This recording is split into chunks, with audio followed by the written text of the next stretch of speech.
Hello there, and welcome to the Call to Cinema. I am Aaron, and this is my good friend here, Master Chaos.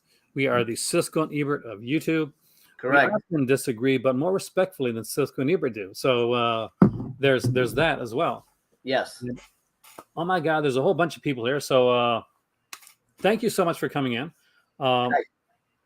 Like, share, subscribe, all that type of stuff. If you want to donate to the channel, please don't hit the super chatty thing. There's a little thing that scrolls along there. It scrolls along, and it's the way to do it, especially because that's going to be the only way I'm going to buy anything today. I'm being honest. People hate when I'm honest, man. Do you know that? Do you know that people hate? It's tough, man. Sometimes it's straddling the line between just pure entertainer and then the commerce side of this whole thing. It's people forget that it's obviously we do it because we love it, but it's also hope that we can make some kind of a living off of it as well. It is like we love it, but it's definitely a job at the end of the day. Some people go on and say like, well, why do you ask that? Well, at your job, do you go in for free? If your boss said, I'm certainly not going to pay you, are you going back to that job, or are you going to look somewhere else? Right. That's how it goes. Anywho, the sale. Oh my God. Are you ready for this? Are you? I am. I'd say I'm fairly ready for it, especially because everything's been announced. So there's none of that like anticipation, like, oh man, I hope I'm not disappointed. So I'm ready to hopefully cheer the site on and it doesn't crash. So I think that's really what I'm more anxious about than anything. Well, they've put out a notice that they're working with Shopify. Mm-hmm. Put a bunch of money into Shopify, and hopefully that should do well. I've ordered a few things from different places, 80 films, and places that use Shopify. Never had issues, so that's a good thing. They're going on like on a major e-commerce site. That's a plus, and something that I wish would have been done a couple years ago, but doesn't matter. It's done now, and that's the thing that we're hoping for. Well, now the thing that we don't know though. The problem, Aaron, is it's the hackers. That's the thing we have to worry about. It's the hackers that are targeting the site. That's wasn't that their excuse one year that it was they said something about like someone was, I forget the phrase they used, but the hackers were targeting the site, and that's what brought it all down. Hey, disconnected. Yeah. Now, do you think that's? I think it's obviously I don't think that's what happened. No. DDoS attacks. I mean, that's what it was. Yeah. I think honestly, it may be just that, and nothing on anybody that works there, because I'm just a dude here. It's the idea of like knowing how the tech works too. Is that you can see something and maybe like assume, I guess at that point, okay, oh no, it's crashed. It can't be crashing this much. It just can't be doing that. It's got to be hacked. It's got to be something. As somebody that like lived through the PlayStation hack over a few years ago. Hey there, that's my mom. My mom is in the house. Oh, nice. And my dad actually probably here somewhere too, but he's usually fairly quiet when this stuff comes into Criterion espionage. That's what it is. Criterion trying to take them down for their Criterion little box set, all the Hansby hours. Just putting it out there. One of the greatest box that's ever done. I don't own it. I need it. Somebody buy me all the Hansby hours. It's going on sale. Somebody buy me that set. Yeah, that's not asking for much. Just a small. That's $110, right? But that's actually the best price it's ever been. Yeah. Hackers love me. That's what hackers are all about, man. Yeah, but I mean, again, it's not on Severin. It's whoever does their servers or whatever. And it sucks, and hopefully it'll last through the weekend, and people will be able to order. I mean, it's always that first 10 hours that is tricky, but that's when it's the most fun to cover the site. To see things sell out. Oh, that's going to be the most fun part. Like, I don't want it to crash or anything like that. But still, that being said, that it's going to be exciting to see what exactly happens. And I've made no bones about it that this time around, I love my Vincent, but Severin's is the bigger sale for me. Okay. And at the point, the stuff that they're putting out, it's just a little bit more, I guess, off the beaten track, but still of interest to me. Mm-hmm. And I'm kind of curious too. Every year they have clearance merchandise and stuff. That's the one thing that hasn't been announced. So I got this T-shirt because I got the Umberto Lindsay Carol Baker set, but I bought like the a couple of different T-shirts during the sales. They have them on like $4 or $5 for a T-shirt, and they have amazing freaking T-shirts. By the way, they've got incredible T-shirts. So I'm also excited to see what comes out clearance wise, because every once in a while they put some movies out clearance wise. As you've seen, like in the last, I did a video a couple weeks ago about the DVDs, and people have been going in buying like 35, 45, 50 DVDs at a time, and that's pre-sale. So it's gonna be interesting to see how that goes. I love the fact that everything's broken down. Like, we'll go through it in a couple minutes, though. You got some stuff already. You're at a convention. You got to meet Campbell in person. Oh man, did I ever? I got to shake her hand. I got to, I actually even got to give her a hug. We did a family photo. Like, I went up to her and I told my wife, like, I'm gonna put my arm over Neve Campbell. And she goes, okay, I understand. So I went over and I go, may I? And she goes, you may. And I put my arm around her. I'm like, shit, yeah, dream come true. It was great. It was fantastic. And yeah, it was just overall a really great weekend. I got to meet all four of them. I still need to meet David, and Courtney, who's gonna be elusive as heck. But I was very happy with that weekend. It was a lot of fun, and Severin was there, and I did end up picking up. Where's the camera? This. I got my protector on it, so it's a little glarier. But I got Female Executioner. There's a review on my channel for it. Spoiler alert: I loved it. 5 stars. Nice. Fantastic movie. I cannot wait to see that film. I love Bridget Leahy. You did not get Faceless? It was sold out when I went back to get it, but honestly, I'm not a big fan of Faceless because it's for a Jess Franco movie, and I'll tell you this for those of you who don't know. For a Jess Franco movie, it does the cardinal sin of having a beautiful woman in it, not naked. That's right. Bridget Leahy is not naked in the movie. What the hell is he talking about? What's wrong with him? He's got to feel like that. It doesn't make any sense to me. So honestly, the movie was just whatever. It was fine. But if she was undressed in the film, absolutely would have loved it on 4K. But it was not enough for me to go after it, to be honest. I got to say, I'm excited about all them. There's a Bridget Leahy's like with one of 3 pictures, and you don't know which picture you're gonna get. And I like that aspect. The kid in me that used to buy surprise packages at my store finds that fucking awesome. Just put that out there. I say, yeah, they're going to sell fast. Ragman's right on that. Like, they've limited this to like 500 of each, and but credit on them for 500 of each, because 25 of each on the Vinegar Syndrome sale for some of the books and stuff like that. It's pricey though. I mean, the price on that is a little. I don't know. I think the Bridget Leahy one's priced well. It's $135. I don't know, for 2 movies and a book. I don't know. Well, for me, it's not enough. Do you know how much I spent on books? Or too much, I should say. Yeah. I just got my call book in today, and I got it at a really great price, but normally it's $125 just for that book alone. So I'm guessing like Paul's book, it's in English for the first time as well. So it's a new version of the book. So I'm guessing $40-$50, minimum, without any sales tax or any other stuff in for the book on its own. And then you put in like the cost, what it would be for an autograph if you went to a convention. And normally an autograph convention, say you pay $20 for the autograph. Then you're in a convention from 1995, by the way, because most of the time you go to convention now, it's $50, $100, $75, somewhere around there. So when you put the autograph in there, the picture in there, the book in there, the 2 movies, one of which is a 4K, which is going to run you around $50, $60 if you get it on sale, and a regular Blu-ray. That's true, but it's the way 4Ks are going nowadays. So, that's like if you go to buy a video game, it's no longer buying $50 for a video game where it's like $80, $89. I got an Xbox Series X. And if I was to go out and buy like the standard edition of a game, it cost me $89. But if I want the really good edition, I got to pay either $120 or $140. WWE 2K 22, like yes, it's 22. It was it $99 for the regular edition and $149 for the limited edition. Geez, I don't know. Well, it must be a Canada thing because games over here are still like $69. And then with discounts, I mean I never pay full price for anything. There's no So gaming stores in my area too. Like, I understand that too.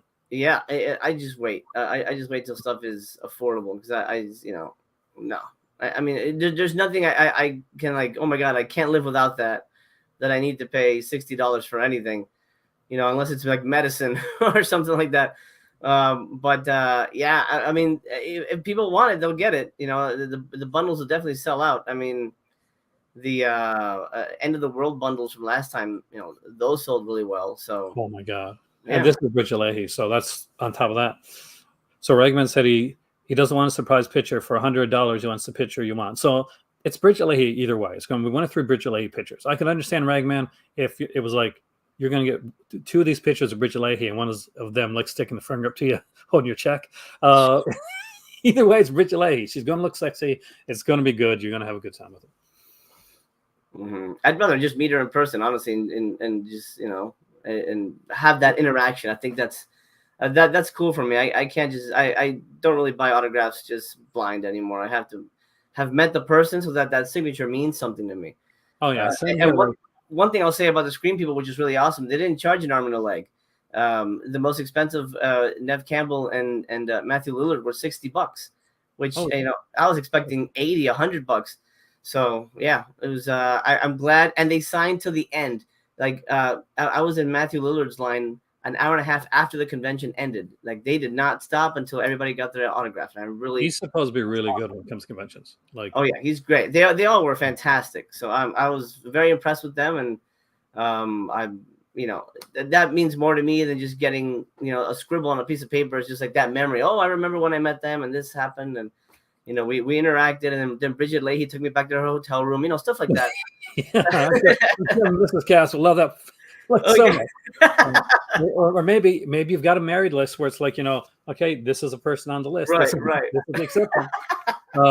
Every married couple has a list. So if I don't, but she would be on it. She would be on it for sure. If she was like, if Hen was out there and was like Hugh Jackman, Hugh Jackman came up, I'd have, I'd say, okay, that's the experience you gotta have. Go there, man. But no, it's been cool. I've been super stoked about the sale. I'm excited. For me, like when it comes to buying like autographs, most of the time, most autographs I get are from people that I met, unless they passed away. Like there was one, who is it? We both wanted to meet, but we never got to meet him. And we wanted to support this convention. They couldn't have a convention that year because the whole, what was going on.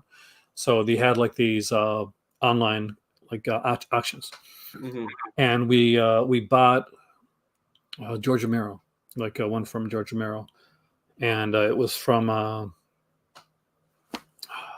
the Land of the Dead, because we bought the one because Isaiah Argento was in the picture too, so that's the one I chose. But here we go. Marvin asked, "Are Midnight and Fourth Victim worth picking up?" I got an old copy of Midnight. I don't have the new one, and I don't have Fourth Victim. Do you have both these? I don't. I mean, I'm gonna get Midnight actually this sale. I don't know if it's worth picking up, but I think I'm just gonna pick it up because I think I liked it. It's been a long time since I watched it, but it's one of those where I think it'll be cheap enough that it's worth a revisit. And if it doesn't work, whatever. It's it's $17. What is it? $19? Somewhere around there. Like it's gonna be. Fourth Victim I haven't seen yet, but I like that type. So that's the type that I would normally pick up myself. I like giallos, sure, but that's one of the things I'm looking forward to checking out, or seeing exactly what they got there. Are you going to be saving anything for the box set sale, or do you have all the box sets already? I've got all the box sets I need from them. As a matter of fact, I've got more than I need because I just had a subscriber get me this thing, which I'm actually just borrowing. It was sent to me first, and then once I'm done with the review, I will happily send it on to them. Something I haven't looked at it yet. I'm not going to be reviewing it until maybe closer to July. Something I do want to point out for people. It says 6 Blu-rays. It's not 6 Blu-rays. It's 5. They lied to you. There's no 6 Blu-rays in here. Nope. So is it the 6 disc like a CD or something like that? Look here. I'll show you what it is. It's you got the M-Ray. You got 1, 2, 3, 4, 5. You got the 5 M-Ray cases. One of them has a CD. That's it. 6 discs, and it claims 7 discs and 6 Blu-rays. So that's a massive typo, unless they forgot something. But there is not 6 Blu-rays in this thing. I know So that's one that my dad bear in wanted. mind, if anyone was going to buy it, I doubt anybody was, but My there it dad. is. My dad, probably on the next sale, but like because that's not on sale this time around. But he's a massive Christopher Lee fan. Did you like the first box though? He doesn't have it yet. I think this sale is what he was waiting for. Like me personally, I know the films, so unlike you, who kind of went in expecting a lot of Christopher Lee, I knew what it was. So like knowing what it is, I'm like, yeah, I kind of dig that. Some of the films specifically that I wanted, but I know my dad would definitely dig it. He likes everything Christopher Lee. That's how I learned about like Hammer and all that type of stuff. If I wanted to learn about like Hammer werewolves, I go to my dad. If I want to learn how to kill somebody and like bury their body without being caught, I go to my mom because she loves these like true crime things. That's great. I love it. Night the Demon worth a pickup. Oh yes, I don't have that one yet, but yes, I've seen the movie many times. It's fantastic, Ronald. If you get a chance before the sale starts, I have a big review up on my channel, and it's super stacked. You got 2 discs, you got a ton of special features, all about Bigfoot and the making of the movie. Fantastic, 100% recommend. And you bought the statue too, didn't you? And I bought, yeah, I don't know, I should bring him out for this. He's here somewhere. I'll find him. But there's going to be a lot of stuff on sale. We'll go through it in a few minutes. We'll do a breakdown of it. That way we'll see exactly what it is. I know what's the best word. I'm hyped, I guess is the best word for this right now. I'm high on caffeine, and I've got more tea, which I'm drinking right there. But I just brushed my teeth, so I'm not exactly tasting the greatest. Severin Kid's going to release any more movies. I haven't seen Severin Kids release something in a while. I think was Carnival Magic the last one. Yeah, but it was kind of a joke. I mean, even when I talked to David Gregory about it, Severin Kids was just kind of a joke. And they said, "Oh, we should start a kids line." But they I don't think they're planning to keep it going. So yeah, I don't think they're going to do anything anytime soon. Yeah, I mean, like it was hilarious though. Like because the kids went and putting out like these super not for kids films, especially like the Holocaust stuff. I'm like, oh, wow, that's a dark film. Thirsty Flies buying all the Brother Chaos recommendations. Okay, good. Good stuff.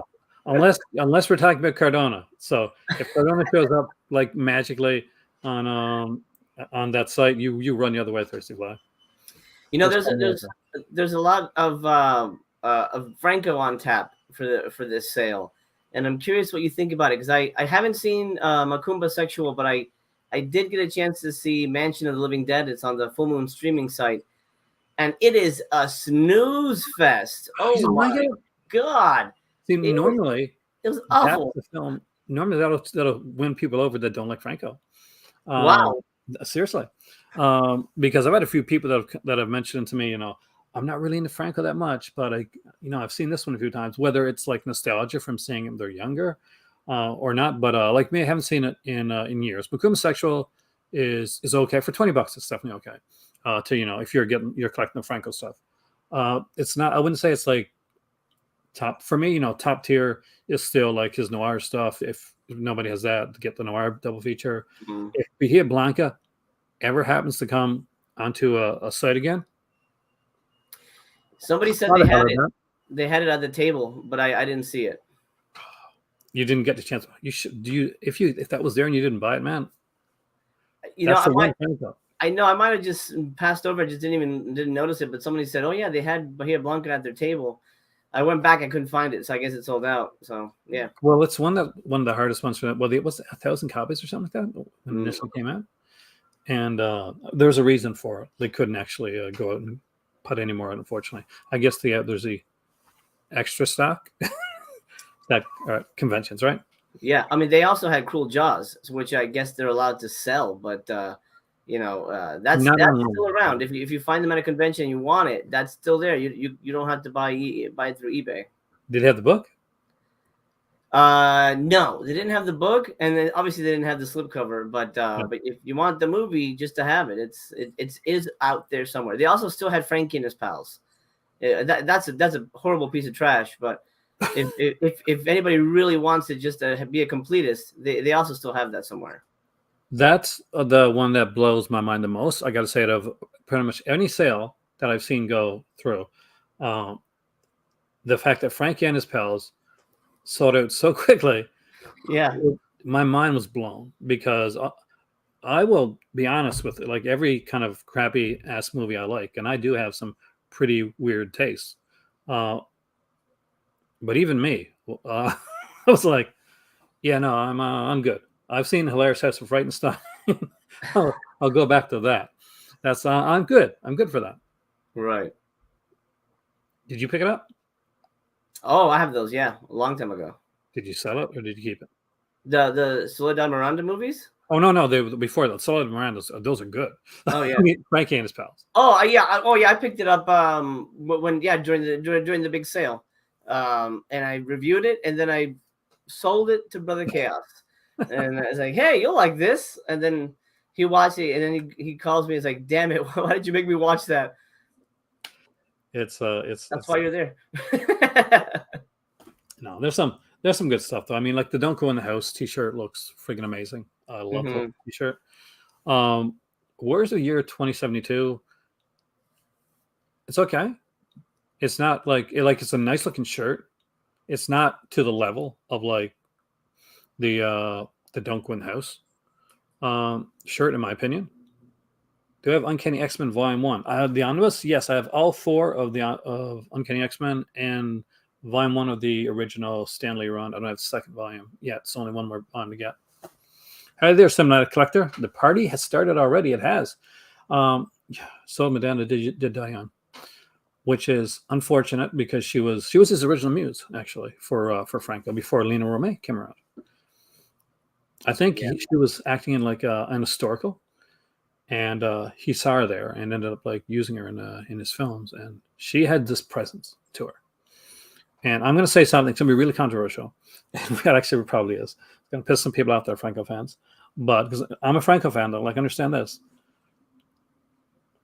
Vampires Lesbos, it's better than Count Dracula with Christopher Lee. Sure. Yeah, I'll give you that. Like, I mean, it's definitely got a better looking cast and more. It's just like I know Christopher Lee got a great cast and stuff like that. It's just better constructed. I think it's better shot, and maybe that's because he had to like piecemeal the Christopher Lee one together, because they weren't even in the same country, and in some parts where they're putting this stuff together. But Vampire Lesbos, I guess, where it was shot together. Solid Miranda, she just had that something that I really enjoy. Yeah, that's something. Oh yeah, absolutely. I mean, the movies are a little boring, but she's wonderful to look at. But yeah, I want to see more of that. More Franco. I want more Franco. No matter how much Franco's out there, I always want more. Is this the first 4K Franco? It is, isn't it, right? Yeah. It's an unusual choice for 4. I guess it's not. It's unusual in the fact that it's not one of his sleazier ones. But it is probably one of the ones that more of a mainstream audience might get into a bit more. Like, right. I know you want the Bridget Leahy nudity, but like, say somebody was going to watch Franco for the first time. This has a plot, and it doesn't kind of zoom in the way like something like a Shining Sex might. So I can understand it. If this was like maybe a Vinegar Cinema doing a Peakorama Franco or something like that, then I can understand. Okay, you do the 4K with that one. But for this, I say, okay, Faceless seems like the more respectable, I guess, 4K. It's definitely the most movie that he's made, in a while. It has a plot, it has character development, it has scenes that progress and stuff that adds to the overall structure of the film. It is just lacking in the nudity that I thought would be, almost, beside the point. Like, obviously she's going to be naked in this. And then the gore is really kind of held back till the end. So it's not a big, super sloppy, gory movie either. It feels almost, I don't even want to say the word tame, but it's definitely, if you showed somebody the movie and then you ask them who directed that, you wouldn't say, oh, Jess Franco, absolutely Jess Franco, because it almost doesn't feel like a movie that he would make. It's almost very vanilla in a weird way. Not a bad movie, but certainly not I wouldn't say it's landmark Franco, like, oh, this is, defining material of his work. Agree, but and I guess Oasis the Zombie, which Kino put out, another example of a Franco film that had like little to no like of the sleazy aspect to it as well. There's literally a scene at the beginning of the film with with a lesbian couple that are out camping. So as soon as that came on, I'm like, yes, Aaron is all ready to watch this scene, and nothing happened. And I'm like, Franco, you let me down. You let me down, man. Oh, here's a question. What are both your all-time favorite Severin releases? What's yours? Number one would be Santa Sangre. I discovered it through Severin. It was actually the first title. They had a screening here in LA, and that's how I discovered the label. And it met David and everything. So Santa Sangre, amazing. Most recently, I would say Night of the Demon, Siege. Absolutely, those two will be on sale. So get those if you haven't been planning on it. Amazing movies. And most recently, Female Executioner. I think those are the tops of my list. Like absolutely my favorite things to come out of the label. So you picked all the classic stuff. Now I got to pick all the not so classic stuff. I'm wearing the T-shirt for it. The Umberto Lenzi Carol Baker box set was incredible. I think that the fourth film is probably the weakest of the four films. But that being said, on rewatch, after going in like knowing what to expect, I guess it actually plays better. Because after watching the first three, and they're different, but they still have sort of a style, like a bit of like sleaze, like slightly to them. This one, the other one goes away and goes more of a story aspect. So, which you end up like appreciating on subsequent reviewing, which you may not appreciate like in some other films, like, oh, this is cute, there's a nudity and all that type of stuff, right? But for this film, where that's taken out, it's got to kind of bank on the story, and I think it does pretty well with that.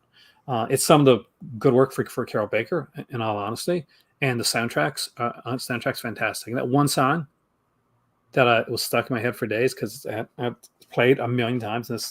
In this here, it's played a million times. This one here. Also, the if you don't have them, please get the documentaries, Video Nasties, the definitive guide, and Video Nasties Draconian Days. That's something that if you don't own it, your collection is 1,000,000% not complete. It should be in everybody's collection. If you like movies, if you like documentaries at all, if you're ordering from Severin, who's ran by David Gregory, who is a huge fan of Video Nasties, who puts out as many Video Nasties as he can find, and when he finds new ones, he puts those out as well. This should be your guide. These should be your guides. Those two documentaries should be in every collection. Did you like those? Zach's in the chat. Hey, Zach. How you doing, buddy? Devil Sonny, there you go. I love that movie. And Blood for Dracula, yeah. I prefer Strike Commando 2 over the first one. I don't know. I think the second one just feels like a better movie to me. I don't know. Maybe it's Richard Harris, but it just works better for me. Are you saying Red Brown is not doing it for you? He's not doing it for me, no. he did. Is he in Robo War? I think he's in Robo War. I think so. I got it here, actually. It's packed away now. No, it's not. It's in Morocco. So my Robo is in Morocco. But yeah, he's okay. He's fine. He yells in all his movies. It's the Miami Vice episode he did, which is the only batshit off the rails Miami Vice episode aside from the alien one. Red Brown's in that. Wait, there's an alien one? I missed the alien one. Yeah, there's like kind of a. I think James Brown's in that episode. Wow. Yeah, season 4, I think. Season 4. I'm gonna add that to the list of weird shit to find. Severin Asylum. Agree with that. Asylum. Blood on Satan's Claw. Oh, yes. Grizzly. William Girdler. I love William Girdler. I don't have any of his stuff. Yeah, get all of it. Yeah. That's all good stuff. Grizzly, Day of the Animals, good stuff. House on the Edge of the Park, so for the first time. And I definitely recommend that one. Do you like House on the Edge of the Park? No, I'm not a big fan of those type of movies. I find those very unpleasant to watch. So I've seen it, but it's one of those, and I don't ever need to own this kind of thing. I get it. I mean, like for me, I think that out of all of them, of that type, I guess the Hess trilogy we'll call it, right? I think that is the most watchable, I guess, in that way. Because I just think that, again, this is just my personal opinion. The more work is done on the actual story for this film, as opposed to I've the other one has stores too, but there was heavy on exploitation. There's heavy on exploitation here, but it just seemed different. It seemed like there was more kind of put into it. There's a bit more to the film and the characters. I was a bit more invested in, and I think that was really the key part for me with this. And the House on the Edge of the Park is like one of those that I've had in multiple versions of. I had like the Shriek Show edition of it, and then upgraded to a Code Red edition, and I will upgrade again eventually. Probably not on the sale, but hopefully down the road. Yeah, I think that the thing that kills these sales is that you can only go back 6 months. So stuff like anything starting from last Black Friday is what's on sale, but none of the newer stuff, that even January stuff. So it's unfortunate. So it almost makes it kind of unfun in a way, because you have to like, oh, well, it's not that much that I wanted to get because I'm excited about something that came out maybe 2 months ago. So yeah, I don't know. I think that's my only issue with the sales. That and again, you and I have been doing this for a while, so it's one of those things where we have pretty much everything we need from them, and none of the new stuff I want to pay full price for. Even this, by the way, was on sale at the convention. I didn't pay the price that you'll pay when you get it on the site. So I don't know. It's weird for me because like most of the stuff from Black Friday I didn't really love, and the stuff that I did, I was able to get at a convention table, at a discount. For me, I don't have many of the box sets that came in the last year or two. So that's been like a big thing. I don't have all Hans Bauers. I don't have the Nunsploitation. Don't have the Christopher Lee one. I know you're not, but that's one that I want to get. Your reviews for that were hilarious, man. I love those. Thank you. But yeah, that's the thing that excites me. So it's almost Saturday that excites me almost a bit more. That's what I'm doing the Saturday video too, because that, and apparently I don't need to sleep. That's I just don't need that any more sleep. What's that? I haven't found any sleep in the last month, and to be honest with you, I haven't. I really haven't slept barely at all in the last month. Whether it's been doing stuff for here or for the Crimson Cult, or just like trying to work on some programs behind the scenes. That's always been the fun part of it. You know what this is like. You know what the fun this is. Oh yeah. I mean, I wish I could put in more time. I'm in the middle of editing, and we. Movie though, yeah, but we hit some snags, and it's just become very, very unpleasant. So this whole weekend is going to be busy to the point that I might not even be able to do an aftermath on Sunday, because we need to get a cutout by Monday, and I haven't even looked at the movie yet. So yeah, it's. So you're going to go full tilt, like basically, through the weekend. Yeah, through the weekend, and I don't know. Maybe I'll be able to do an aftermath. Maybe I can take a break, but I'd have to like drive back home and all this stuff. I don't know. We'll see. But yeah, let's take a look at the policies, because I haven't even looked at that myself. All right. So to bring it up here. Right now, the mid-year sale, everything is broken down pretty well, actually. So we got 8 brand new releases, 7 Blu-rays, 1 4K, 3 limited mid-year sale bundles, 50% off the SRP. Remember it's the SRP, not the other price off most Severin and Intervision titles. 24-hour box set flash sale that's going to happen on Saturday. Brand new merchandise and the limited edition book, Bridge Leahy book. That's one thing that. And is intriguing to me, actually, because I collect books. The sale starts tonight at midnight, and hopefully, and ends at 3 a.m. on the following Tuesday. So we know that the stuff that is not going to be in the sale is, of course, the bundles. Any bundles that are on the go right now, or pre-order bundles, those are gone till after the sale's over with. When the site comes back up again after the sale, but the ones that we know for sure aren't, we're not going to have Don't Go in the House, Delirium, Stone, Caligula, The Untold Story, Caligula and Messalina, Out of the Blue, Hey, Stop Stabbing Me, which I actually really want, the big sleazy Jack Wise double feature, Mardi Gras Massacre, the Eurocrypt Christopher Lee Collection 2, which you got in your hands, and the return of Captain Invincible. So were any of those ones that you were hoping to go in? So? No, I've seen all of them, and the only thing worth grabbing there is Hey, Stop Stabbing Me and Mardi Gras Massacre. Everything else, and Out of the Blue. obviously. Oh, and then Don't Go in the House. But everything else there, I was not a fan of at all, and I will not be recommending. Not even the return of Captain Invincible. No, I hated that. Yeah. My dad's gonna be upset with you, man. But I'll say this. Here's an exclusive for your channel. I did just watch Voyage of the Rock Aliens. How was it? I didn't hate it. See, I didn't hate it. It's not Surf 3. I'll say that. That's not saying it's good, but I didn't want to throw it across the way and set it on fire, like I did with Surf 2. There was a few like coffee breaks. I'm not gonna lie. When me and my cousin were watching Surf 2, like there's a few coffee breaks in between. We had to and it was one of those things when they did that scene where looks like two different houses are talking, and then it kind of comes out and you see the houses are kind of attached. I'm like, that's a really cool scene, because I was holding on to anything that I could to like about that damn film, and that was very limited. That was the only good thing, yeah. Limited edition convention stock, so we can probably expect to see most, if not all, of this on the sale, but it'll be at regular price, not on sale price. But that being said, Blood on Satan's Claw, if you don't have it, strong recommendation there from me.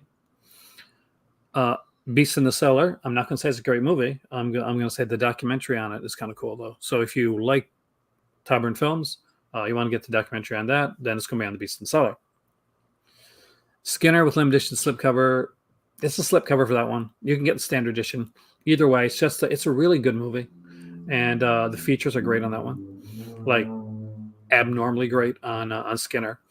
The behind the scenes on the film, the possible mafia connections. There's a lot of interesting stuff in that one. Revenge of the Living Dead Girl, limited edition. Were you a fan of this movie? I like that movie, yeah. It's a lot of fun.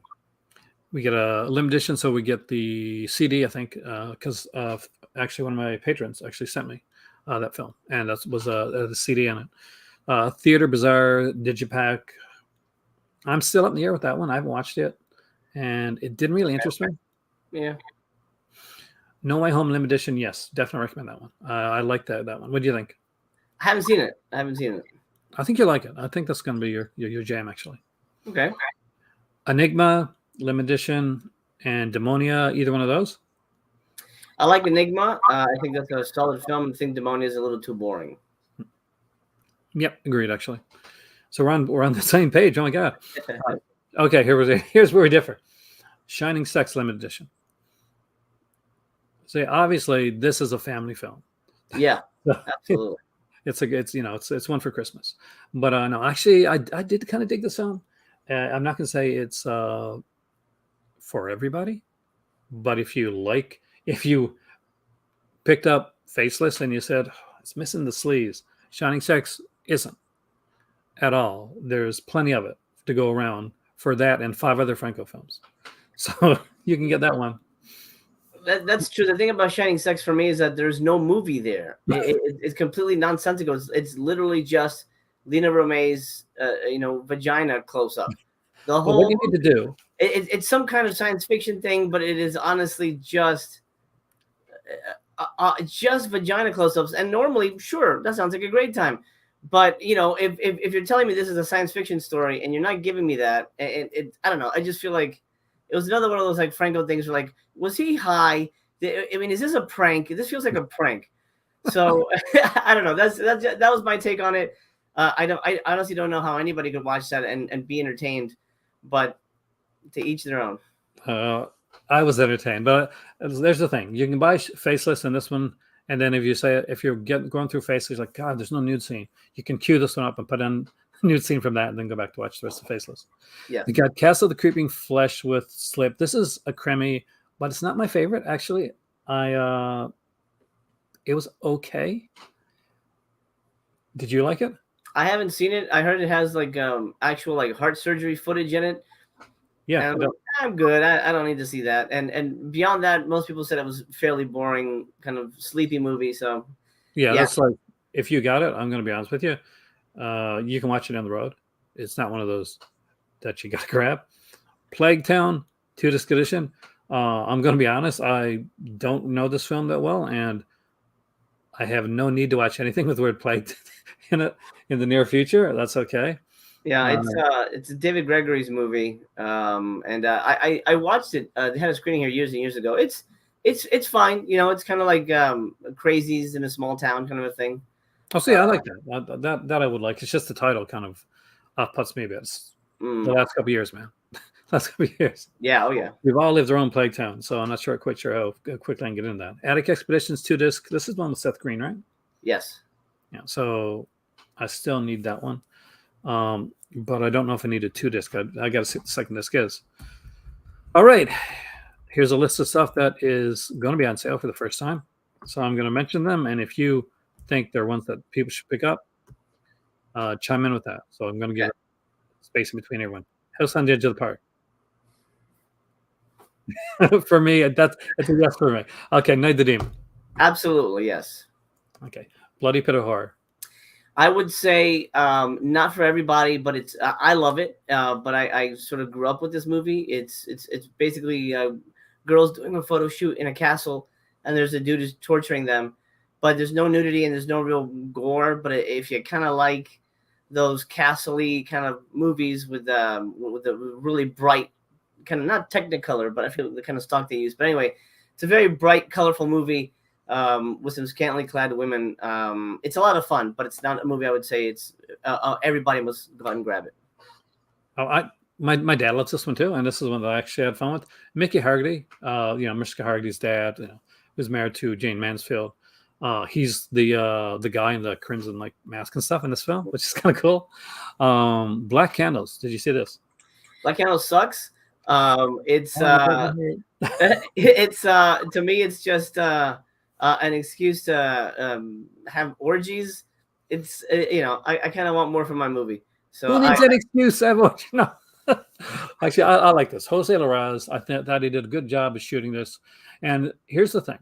I'm a huge, this is going to come together, don't worry. I'm a huge fan of the Phantasm series of films. And part of the reason behind that is I love these films that has this weird dreamlike sensibility and quality to it. And this film definitely has that. Like there's a whole twist, which is kind of lame near the end of the film. But the film itself, the way that it's shot, it has this almost kind of weird. Check it out sometime, or check out some scenes of it again. Anyway, has this dreamlike aesthetic to it, and I do dig that style of filmmaking. So that's what really got me into this film. And the goat's fake, by the way. No, just in case somebody wants to go there, the goat is fake. It is not real. It is acting. We got Black Candles, The Halfway House. I liked it. Surprisingly, really, really liked this movie. This was an Introvision title. Mary Warnov is in this as well. Lots of boobs and lots of good-looking boobs, and a great-looking Cthulhu-style monster as well. Not amazing, not the greatest thing of all time, but in terms of Intervision titles, I had probably the most fun with this one. Now, this is one I don't have, so I'm going to go with you on this one here. Ballad and Blood. Oh, thumbs down. Garbage movie. Again, the only reason I watched this movie is for the nudity. You can go watch it on Tubi, guys. It's on Tubi, and save yourself some money, and you can just watch the nude scenes there. Awful acting, ridiculous performances.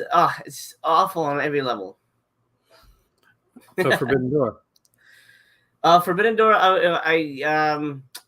It's weird. It's a very well-made movie, but it's so convoluted that it lost me. I felt like it wanted to be 8 different movies, and they didn't all mesh. I don't want to give too much away because it's definitely one of those. It's very much a David Lynch, M. Night Shyamalan kind of thing where you think it's about one thing and then it turns out to be about another thing, but what it's really about is stupid. So it's just, I don't know. It didn't work for me. Yeah, I agree with that one. And if we get any wrestling fans in there's going to be jokes because that's now that's the name of a pay-per-view. At this point. Okay, Strike Commando 1 and 2. I know how you feel about that one. You like part 2 better than part 1. Mm-hmm. I say if they're cheap enough, get them both. Have a Strike Commando evening. Invaders of the Lost Gold. I dug it. Did you? I watched it, but I have no memory of it, so I don't know. I think what's her name is in it. Emmanuel, right? I'm blanking on her name now. Laura Laura Gempston. Gemser. Yeah. I remember her being in it, but I don't remember anything about the movie, so I will pass. Siege, which was shot like close to me, around 4 hours away from me in Halifax, and for me that's a big yes. Well, Siege is 100% get it. If you haven't got it, that's amazing, fantastic movie. Born for Hell. Haven't seen it. Me neither. Skin Deep. I don't remember it. It's another one of those things I rented years ago, but I have no memory of it.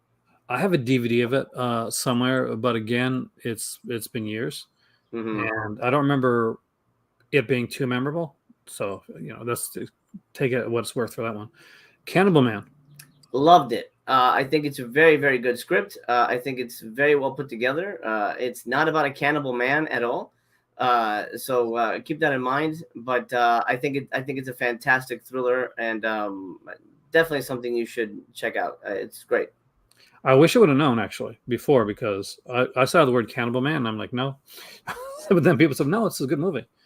No one heard the scream. No one heard the scream. It's got a really good opening. It's got a good 45 minutes, maybe 35 minutes. Then the middle slows down and takes the energy out of the movie, only for it to ramp up in the last 15 minutes or so. So it's okay, but it's I think Cannibal Man is a more rewarding film. Okay, now there's one. Here's the next one nobody's heard of before, and definitely haven't seen. Kurt Russell and Goldie Hawn in Overboard.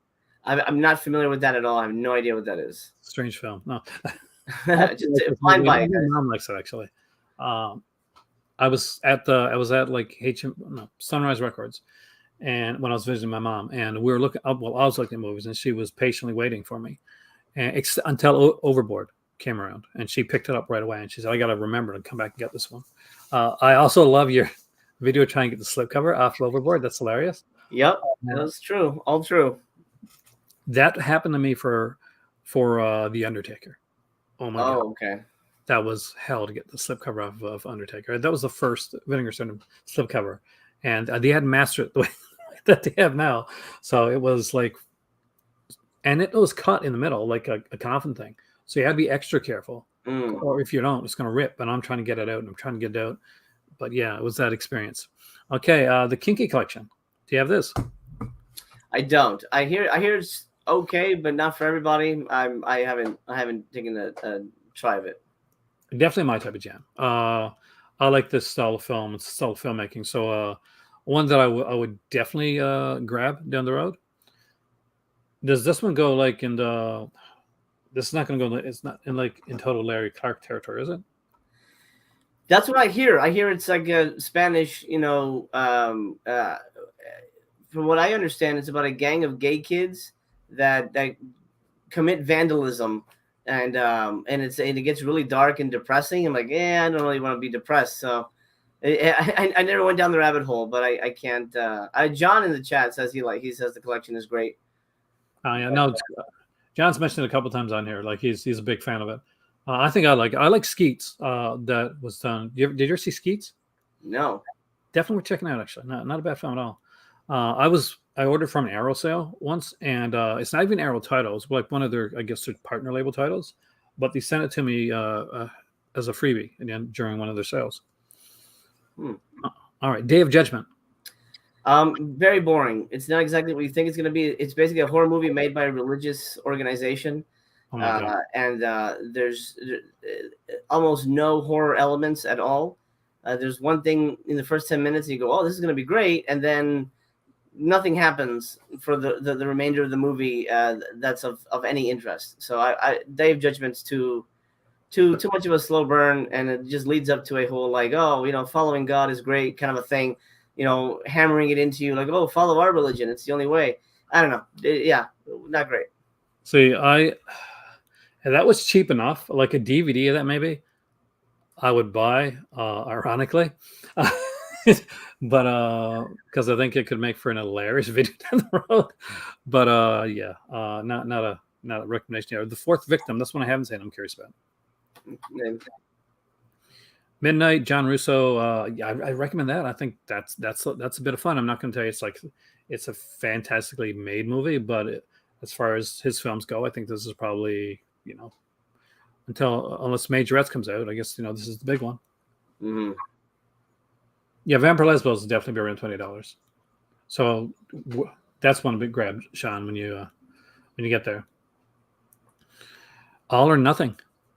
100% amazing movie. Really great cast, really great script, really well put together. I honestly didn't think I was going to love it as much as I did.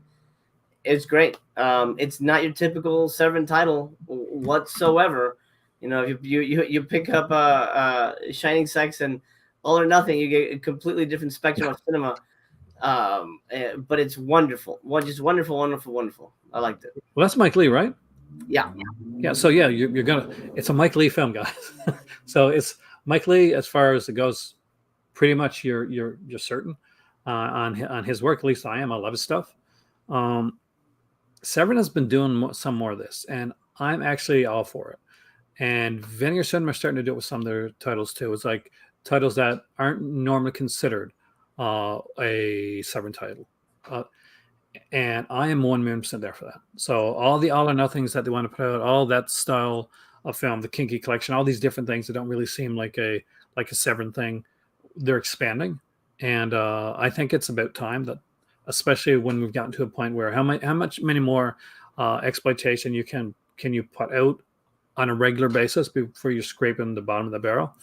I know there's a lot out there, but still, you could argue that they are scraping the bottom of the barrel right now. But trust me, man, that barrel gets worse. I've been there. I lived through the VHS years, man. So did you. Yeah. It gets bad, man. Okay, Endgame. All of these end of the world movies, I'm not a fan of this genre. I mean, I think they're all fun one-time watches, but I think Warriors of the Year 2072 is the better one, but none of them are, in my opinion, worth owning. I think it's the best. If I was to to rate the three of them, I would go Warriors of the Year 2072 being on top, Endgame would be in the middle, and Raiders of Lance would probably be at the bottom. No shade on that. Now, me, I cannot get away from these films. My better half adores these post-apocalyptic films. We got a Serial Santiago collection in our house, and a bunch of these post-nuke Roger Corman films that came out from Code Red. The one time she got excited about a sale was Screen Archives having this Code Red sale, and he had a sale. It was maybe around like 2 or 3 pages. It was a small sale, but every post-nuke movie that was there we bought. She was just so excited. It's awesome.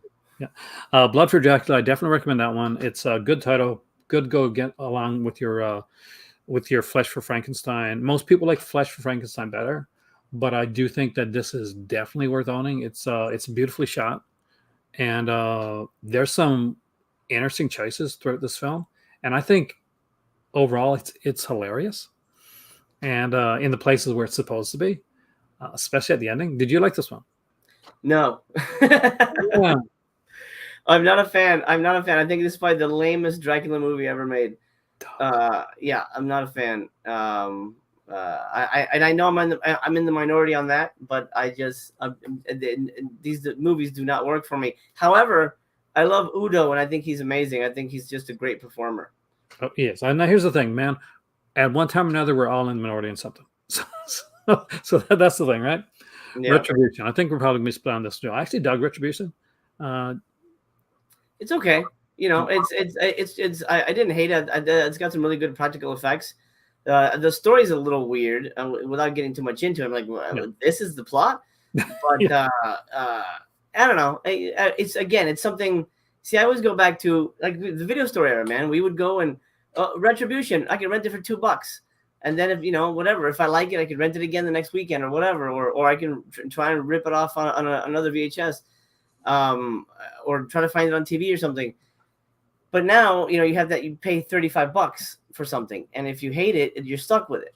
So it's one of those things where my recommendations are on whether, in general, somebody would be happy with this purchase.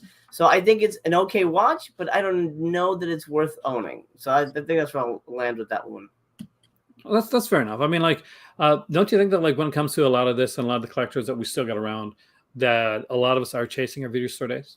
Yeah, like that's where our collection is. For me personally, I can be 100% honest and say that my collection is 100% curated to go towards a video store aesthetic of what I used to be able to walk into back in the old mom and pop stores and stuff like that. And I get a lot of the films, and I'll pay the money for them too, that I wasn't sure about, or that I never saw. Grave Secrets, by the way, always rented out at the store I was at, but the poster was up all the time. I was curious to see what it was.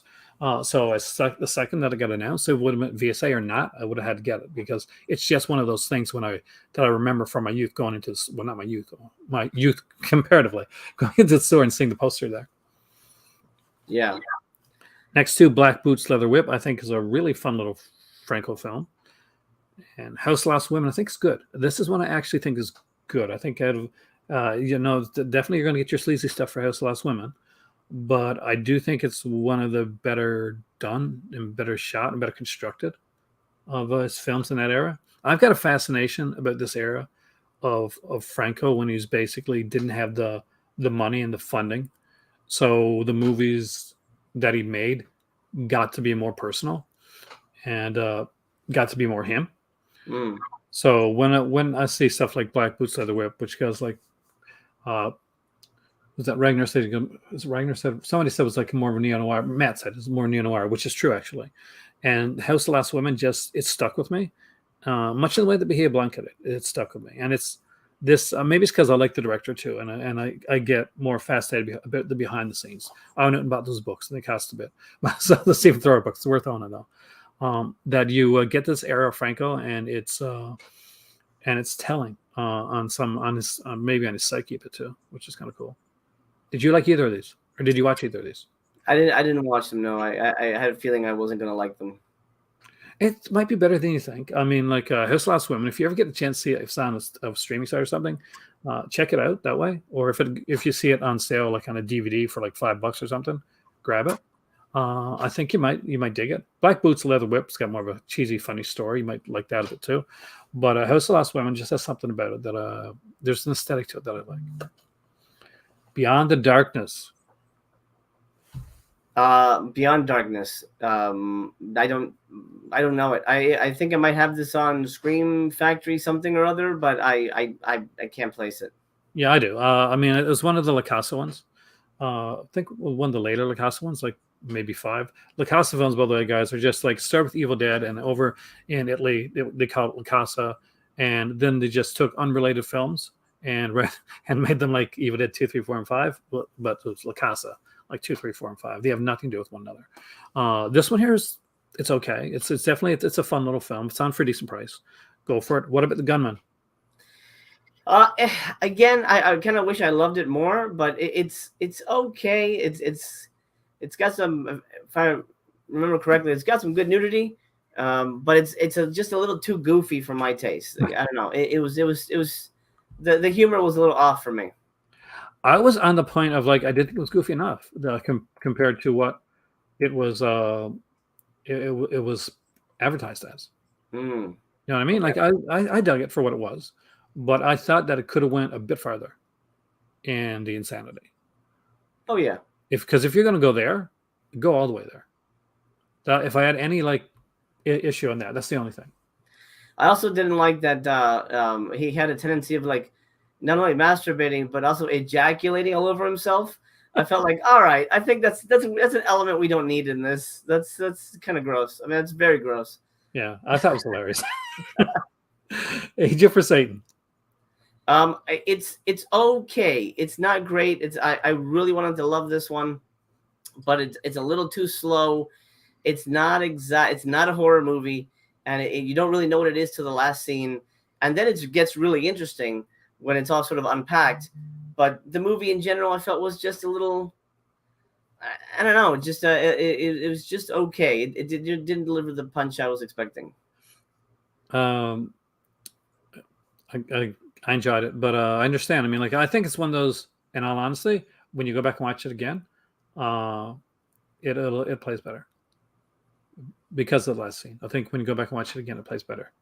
But some made a good point there. The Dave Gregory Burb Steel commentary. Gotta love that. Franco Noir. I got a big recommendation on this one. What about you?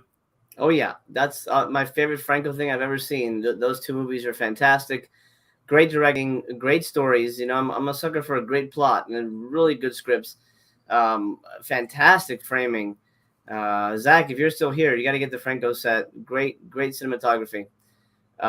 Yeah, absolutely recommend that. But again, not your typical Franco. If you want vagina close-ups, don't go to Franco Noir. No, but it's a good one. I mean, like, this is an Orson Welles film, Franco. These are great. Absolutely get these. All right, Eyes of Fire. Eyes of Fire is the best thing to come out of the box set. I mean, there's a lot of other good films, but Eyes of Fire is just a fantastic film, one that I've never seen before. And you know, again, just like you mentioned, the poster, it's something I've seen in video stores, but I just never rented. And I'm glad it's out, and it's absolutely a great film. I actually prefer the longer cut, the Crying Blue Sky. I think it's a better told version of the story. But I don't think it gets a remastered treatment. But I think it's a better version. The only thing I can say on this one is, and you can correct me if I'm wrong on this one, isn't this on the box set though? It is. So yeah, if you're getting the box set, guys, then I guess don't get it unless it's a different, unless there's something different on this one here. But if you're not getting the box set, then definitely get this. But I do recommend the box set. Mm-hmm. And the documentary for sure. But again, it's on the box set as well. But it's a good one there. So 110 to Steel, yeah, that is going to be one heck of a set. Here we go. Here, you've seen them all for a probably better price than we did because you're at the convention. Faceless 2-disc limited edition 4K UHD Blu-ray with slipcover, $42, region free.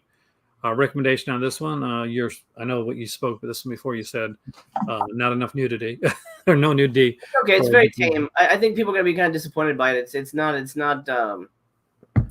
as crazy as you would imagine it to be. And yeah, it was $35 if I bought it at the convention. But that's why I dig that one. That's one that we can disagree. We can respectfully disagree on that one.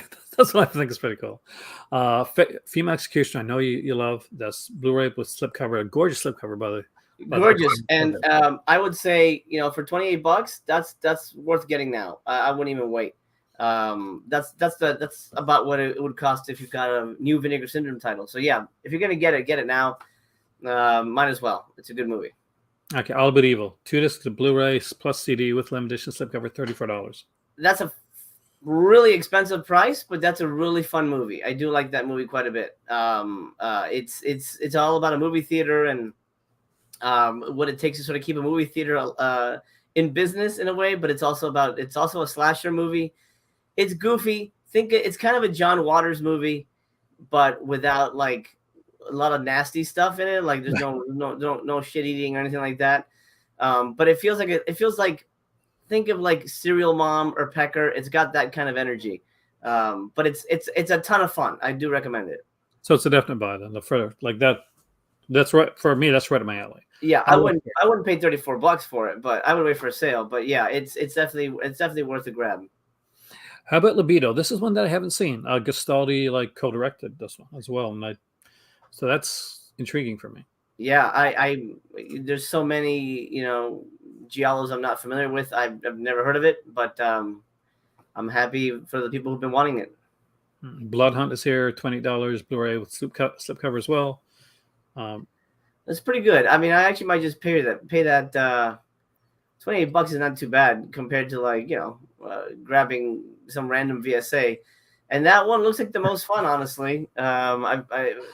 It's Mexican or Spanish, but it looks like a hoot. So I'm probably gonna be grabbing that. The next one I'm actually very intrigued about, and that's The Shadowed Mind. Blu-ray slipcover, $20. I'm not gonna lie, they sold me a lot on this one. There's some great features on this. There's some short films. One of the short films actually has a commentary on it too. What do you think?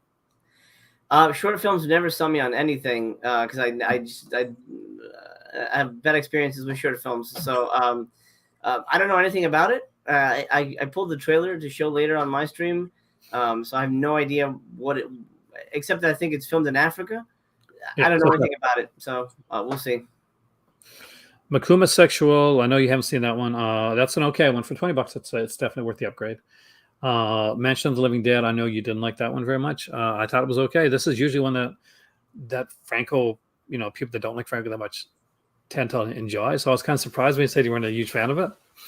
I mean, there's a lot of nudity, but the thing is, there is no living dead. There's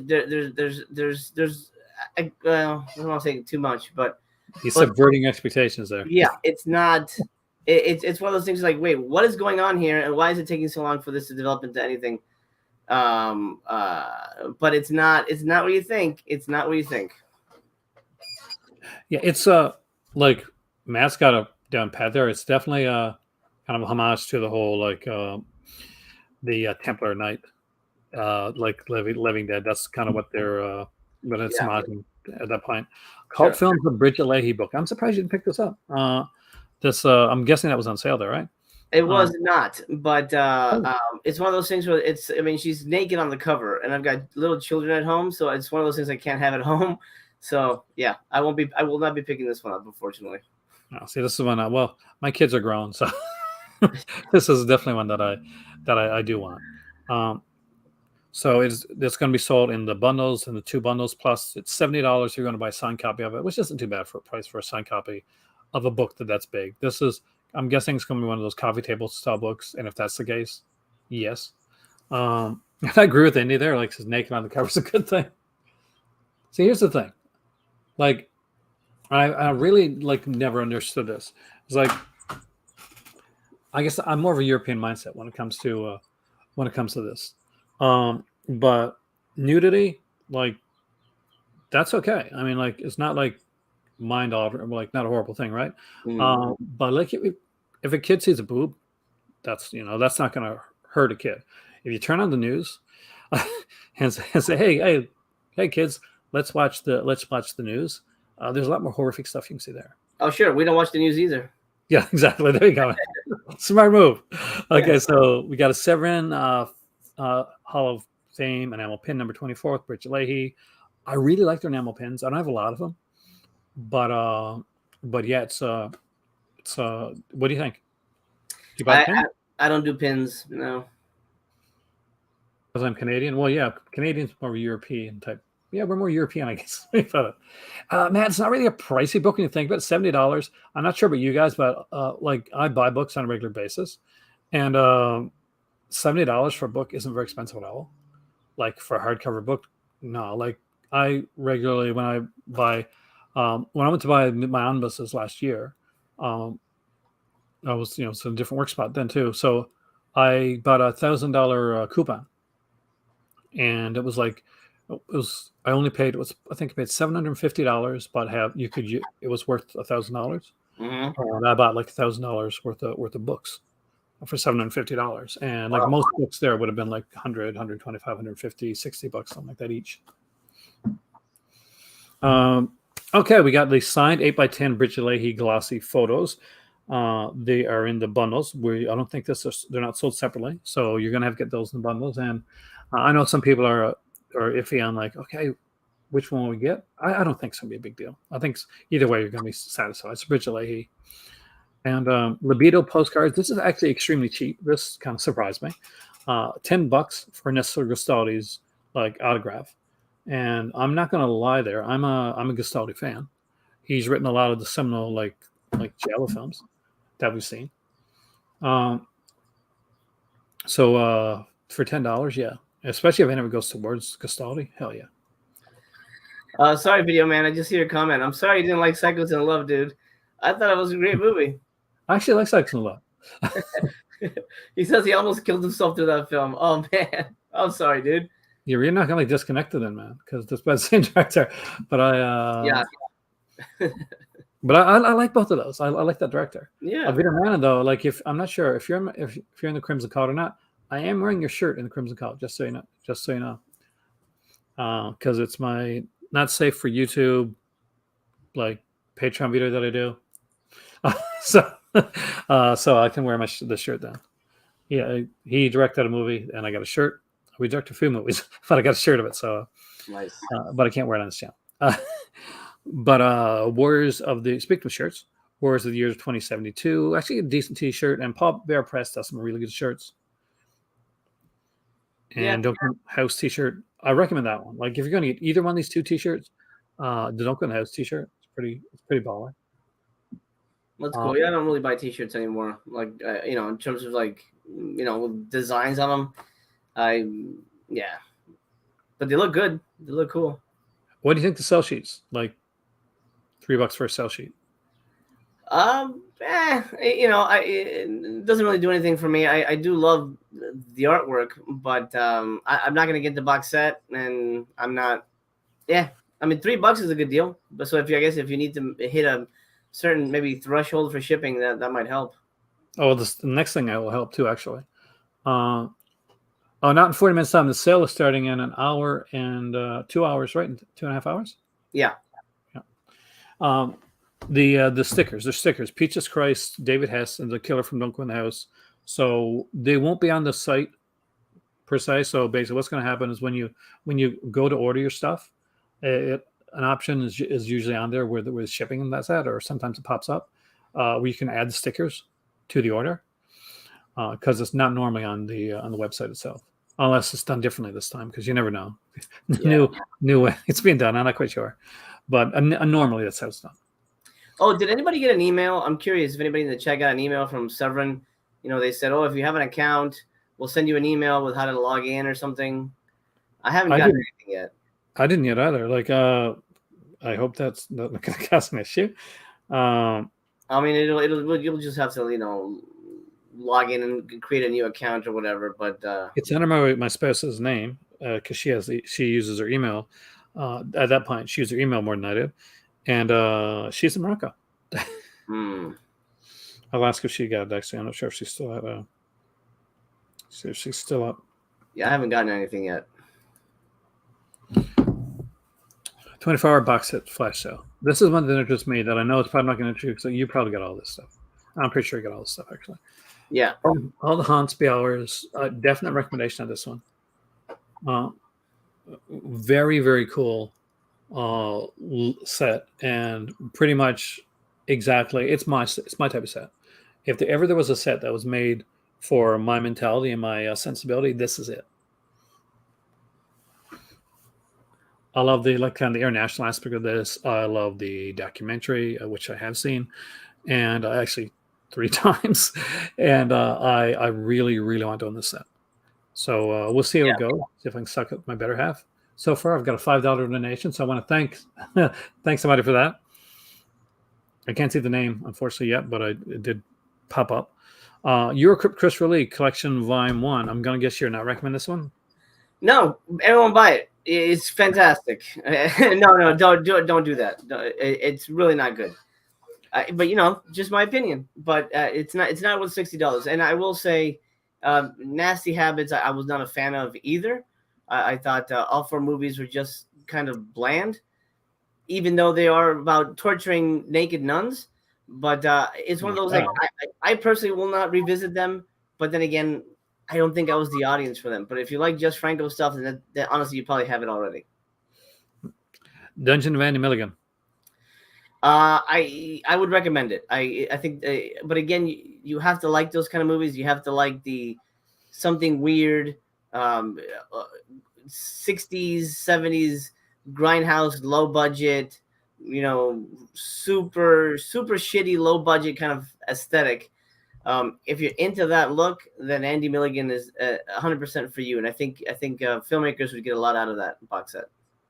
Yeah, and if you're a fan of Hunchbacks, then 1 million. Oh yeah, Hunchbacks up to every movie has 1,000 Hunchbacks for you guys.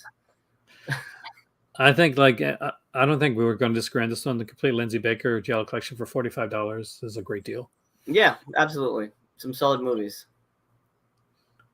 And Milligan said it's definitely the best of these sets. I'm sticking with Adamson, but it's a good set. I definitely want to get that set. But the Adamson stuff kind of just appeals to me a bit more. And there's a documentary with Adamson. So I'm actually very excited about, and I never thought I'd say this. I never thought these words were coming out of my mouth. I'm excited about the Ray Dennis Steckler set. My God, my better half saw the trailer for it, and she was like, "Yeah, we're probably going to get that set." So she made that decision. I was going to get it until I did more research and discovered that 2 discs are just basically porno short films like that he shot in his backyard. I'm like, I don't know that I need 6, 50-minute, boring porno movies that this guy shot, And I've seen Blood Shack, and it's awful, awful, so boring. And even Incredibly Strange Creatures is not great, but it's probably his best movie. I haven't seen Thrill Killers, but I hear that's not excellent either.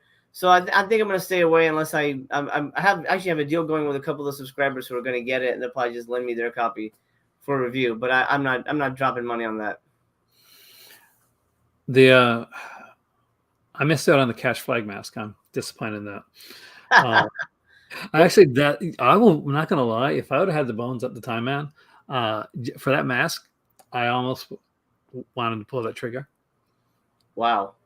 Yeah, because I'm like that is insane. That's like, I think of this, and you do too, I guess sometimes. Like let's be honest. Your last subscription to Vinegar Syndrome, it's a channel, like it's a channel motivated thing. To a degree, like, when some of this is definitely channel motivated. It's like, okay, we'll get these movies. We can open them up. We can talk about them. People will watch. People love like Vinegar Syndrome. People love this the cheese, the crazier stuff. And sometimes we'll love it, and other times we don't. Although I think I just, maybe my taste is like lesser than yours, but I like more of these weird things. But yeah, Devil's Honey, I think, should definitely be on sale from Severin. I think that's what I think they still have that one. It's a really nice one, actually. And it's one of his better films. That should be there, yeah. Weirdly enough, one of the better films about loss and acceptance, which is a crazy thing to say for like a Fulci film. But that one hit me for a couple different reasons. Like, personally, it hit me. So yeah, there was that one definitely did something. Anyway, there we go. Bundles. You ready for this? Yeah. Are you getting either of the bundles? No. So the biggest bundle, limited to 500. I thought they had this like name something else before, actually. Some kind of like exercise name. Our biggest bundle of the sale, 8 brand new mid-year titles, the Faceless 4K UHD with a signed Bridget Leahy book, with signed Bridget Leahy book, right? Sign is right. One signed Bridget Leahy photograph. You get the UHD signed as well as the book, and then a signed 8x10. Okay, because that's confusing there. And a signed Libido postcard. I initially thought that this was not going to be able to be got in Canada or the UK, but the fact that it is coming directly from Pulse makes me think that this is not going to be like locked into the States the way that their other books have been. And it was a viewer on here, by the way, that pointed that out, because I did not know it at first. So I'm not going to take credit for something that I didn't. that wasn't me. Did you get? Were you able to get the End of the World book last sale? Because I think that was coming from Pulse too. No, actually, no. They sent it. The End of the World book was sent to them, and they had some that were damaged along the way. Oh, that's what it was. Yeah. So afterwards, he had to like open it up because he had like some damaged books. I guess they want to sell them, and they weren't going to sell there. I should be good. Well, yeah. Let's see. We'll see how this goes. I gotta. What my better half says. What sucking up I can do. How good I can tap dance on the stream, and how much people like me. We'll see how it goes. The Bridget Leahy bundle, limited to 500. This bundle will include a Faceless 4K UHD signed by Bridget Leahy, Female Executioner Blu-ray, as well as a Bridget Leahy book and one signed Bridget Leahy 8x10 photo. I'll be honest with you, if there's either a bundle that I could afford out of the 3 of them, this is probably the one. The price will be $135, which is actually not a bad price. Please note the Bridget Leahy book will ship separately from the publisher in France, as we noted before. But you will be getting 2 films, one which is a 4K UHD. You'll be getting a book, and you'll be getting a signed 8x10. $135 for that is actually not a bad price at all. Regular price on a 4K UHD, especially for a regular 4K UHD, you can get them anywhere between like $20 to $40, $50. But like for a boutique Blu-ray 4K company as 4Ks, they're normally more expensive. So you're looking around anywhere between like $49 to $69, $79 for some of the 4Ks. Well, the 4K here The 4K here is $43. That's an incredible price. Yeah. But here's a thing that people have to realize: that bundle price is just the price. You still have to pay. For example, I have to pay tax in California, so that's something that I have to add on, and then you have to pay shipping twice because you're shipping for the if you're shipping for the Blu-rays or whatever, and then the book from France. That's something they're not telling you. Did they say that on the? Well, look, I mean, if the book ships separately from France, you're not going to be able to pay media mail. Well, here's the thing, though. Like, the one thing that we do know on here is that Severin is the only company that I know of, and you can correct me if I'm wrong. This one out of the companies that we talk about, that during the sale have a threshold where you get to free shipping. So there's a threshold. It's up over what it normally is, but we'll get down this. But they have a free shipping threshold, and I know Kino no longer has a free shipping threshold at all. Outside of the U.S., at least, Vinegar Syndrome does not have a free shipping threshold when it comes to these sales. Mm-hmm. I'm as far as I know, Severin is the only one that still does it. So that's something to think about too, because because if you're buying, it's $100 in the United States. That's your threshold. So if you're buying this set, it's going to cost you over $135. So you're getting free shipping with that. If you're in Canada, your threshold is $150. That's in US dollars, by the way. So you want to, if you hit that threshold, that's going to be free shipping. I do recommend, if you can do it, if you're looking at enough of this stuff, shipping can be awful expensive sometimes, and I've seen like Severin shipping can be pretty pricey. It can be pricey. If you can hit that threshold, definitely try to hit the threshold. And for people international, then you're looking at $200 US to hit that threshold. But at least the threshold is there. You may not want that much. You may not be able to hit it. But the fact that we're given the option of having one is a lot better than having no option at all when it comes to free shipping. Yeah, I just feel people are going to be hit with a second shipping from France. I can't imagine that Severin's going to absorb that.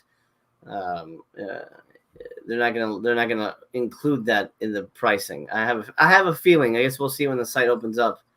It'd be interesting. That's one of the things. See, there's something we got to wait to see. I see there will be surprises, good or bad. There you go. It's gonna be some surprises. Global Mogul bundle, $205. The 8 titles does not include a signed version of Faceless, so it's just the 8 titles. So if you just want to get the 8 titles, I haven't done the math on it, but I'm guessing that's a deal. Yeah, I haven't done the math either. That's actually something we'll probably do on the on my stream later, because I remember last time the bundle was more expensive actually than if you bought the movie separate. You know what? We got the time. Let's not go to here. Oh, because I'm not gonna do it in my head, so screw that. I did not do the greatest in math when I was younger. That's it. See, Master Chaos, I had to be pretty for a reason. Yeah, absolutely. Calculators are made for grown-ups, because that's what we need to do. 228. 228 for all of them. Okay. Yeah. So good. They finally were able to same bit, $20. 25, $23, right? All right. Yeah. Not bad. I like, so yeah, I can definitely, I can dig that. All right. Sweaty mid-year sale questions. This is the normal stuff. Where are the DVDs? They're actually taking out DVDs, guys. So this may be one of the last times you're going to be able to get DVDs. So put them in. If there's DVDs that are available, some of them will be sold out. But because obviously they've been selling DVDs like crazy for this sale, and some people bought the DVDs as almost as a way to like screeners. Remember back in the day when you get like screeners, and sometimes like the video stores will like sell them off for like 50 cents or $1, or just give them to you. Mm. So that would be a great way to find out. Always a great way. The DVDs are always a great way to find out now. Is this the type of movie that I like, or do I want? Or Beast and Heat, perfect example. Not everybody likes Beast and Heat. I'm iffy on it. It's okay. The documentary, fantastic. Fascism on a Thread, great documentary. Beast and Heat, would I recommend paying $20-something for the Beast and Heat? No. Would I recommend paying like $5 to get the documentary on the Beast and Eat, a movie that you're probably never gonna watch? Yeah, for $5, definitely. Yeah, I agree with that. Answer my emails. Yeah, U.S. residents $100 and over, Canadian 150 over, and all other countries 200 and over. I did like on my Patreon, I did a 28-minute like sort of podcast breaking down all this here. Because not everybody wants to come in and listen to me talk for 2 or 3 hours. So I figured that was me way to do it. Free shipping tiers, it's good to have those. I love that they put this in there because this reminds me of Screen Archives. Canadian and other national customers, please note, we are not responsible for any lost packages during our sale if you utilize the free international shipping option. If your order is returned back to our facility, we will contact you to provide an email to inform you of the situation. And you need to pay for reshipment of your order unless the fault is on our end, or cancel it for a refund of the cost of the items only. And now I'm not sure if this happens to people. It's never happened to me, but I don't know. Have you ever ordered from Screen Archives? Screen Archives. I want to say yes, but They did the 12 times. Sorry, say it again. They did well. They used to sell for Twilight Time. Oh, okay. And now they own Twilight Time. But like where I'm in Canada, like it's international. So every time I order from Screen Archives, this crazy message would come up, like, and it would be like in big, like red or yellow bold, like on my screen. Your shipping could get lost. You sure you don't want to pay the extra $40 for shipping? And every time I'm like, no. And then I would not do that. And then Screen Archives being one of the companies that you get yourself within the same week, I was always happy with them. And I haven't ordered in a while, but I can say whenever I ordered from them, I got it within a week. Wow. Yeah. And I'm in Canada. I'm in like Atlantic Canada. This is back where our igloos and stuff are. So there's that as well. I guess the one place we can go probably to look at some of these items, because we can't see them on the site, is Unobstructed View right now. Is having a sale. And this should be the Diabolique of Canada. Unfortunately, I would love to say it is, but the truth of the matter, guys, is that they have a lot of work to do when it comes to on the end of basically just being able to customer service. Customer service is the greatest.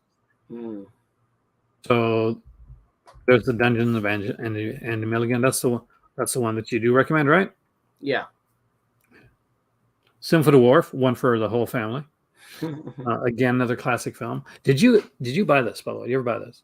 I actually had the DVD. I saw this in theaters. Really? It was Severin who was sponsoring the screening, and it was such an insane experience with the crowd. And they were sending the DVD after, and I remember I bought it, and I bought it specifically to give to BC because I thought he would enjoy the movie very much. Yeah, it's I can't say it's a good movie, but it's certainly something that if you're into Severin, you have to at least watch it once to experience it. I bought the limited edition when it was out, when it was on sale that time. And there's an adult film. I'm not sure if it was on the DVD or not, but there's an adult film on the Blu-ray, and I think it's called Blue Balloon. And the storyline was decent. Like the ending, it kind of broke my heart a bit. Like this is an adult film, but I was like, oh, that's kind of I'm kind of sad. Yeah, it was different, but I actually liked it better than Sin for the War. Evolved, I'm going to guess the best thing about that is the cover. That looks like the girl from Pretty Little Liars. I think it is. I'm guessing you probably didn't watch that show. So I don't know. No. But I think when she was younger, she was in Ned's Declassified. My kids used to watch some show. I can't remember. My kids would know the name. Ned's Declassified. Sin for the Wharf like Sailor. Oh, hell no. It's not that. We're not going in the Sailor direction. More exploitation, cheesy stuff. Peanut Butter Solution actually is a decent film. It's a weird film, but I do dig the Peanut Butter Solution. It's great. It's a lot of fun. It's just a strange kids movie, but if you have that certain 80s kid sensibility, you're gonna really have a good time with that one. And we got there. Oh, we mentioned there's the pitch. There's the pitch for Revenge of the Living Dead girls. So if you like your Severin nudity, that has a lot of it. If you're in a really, if you're in a depressed mood, When the Wind Blows, probably not the one to get. What's that one about? Because it just looks like a cartoon about, I don't know, fat old people. I mean, what is it? Is it about the end of the world? What is it about? Oh yes, but nuclear holocaust. Oh, right. Like it starts out with like these two people, but we get to see like what happens to them when the bomb drops. Like how like they go through nuclear holocaust, and it's brilliantly done. Like, but it is depressing as all hell. Like I'm not gonna lie there, but is it a good film? It's a fantastic film. Is it something to watch if you're feeling down? No, it's like B8's like there. It's bleak, like Threads. It's a bleak film, and it probably hurt me in the heart more than Threads and Day After did. I'm good. After I watched the Grave of the Fireflies, the anime film. Oh my god, Oh yeah, powerful stuff.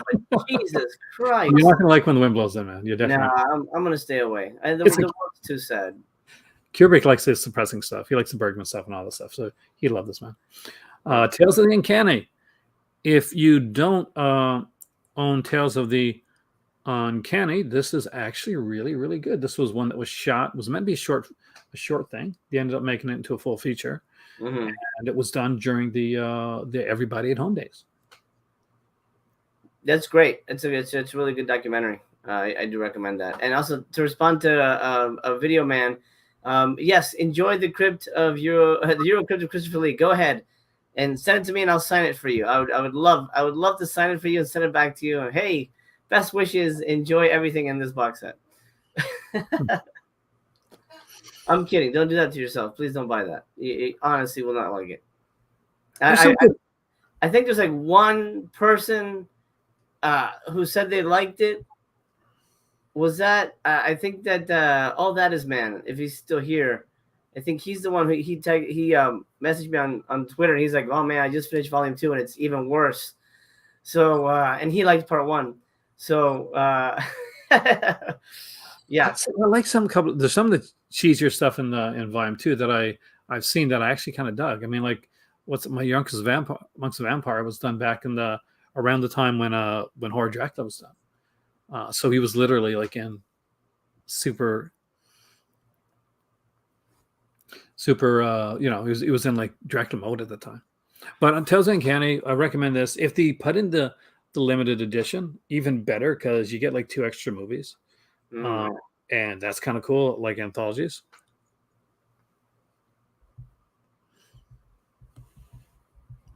Okay, just gotta say goodnight to my better half here. It's gonna take me a second. And that's Mansion of the Living Dead, but I believe that might be the Blu-ray. Because the DVD, the DVD, because the Blu-ray is not on sale yet. So I know they have the DVD.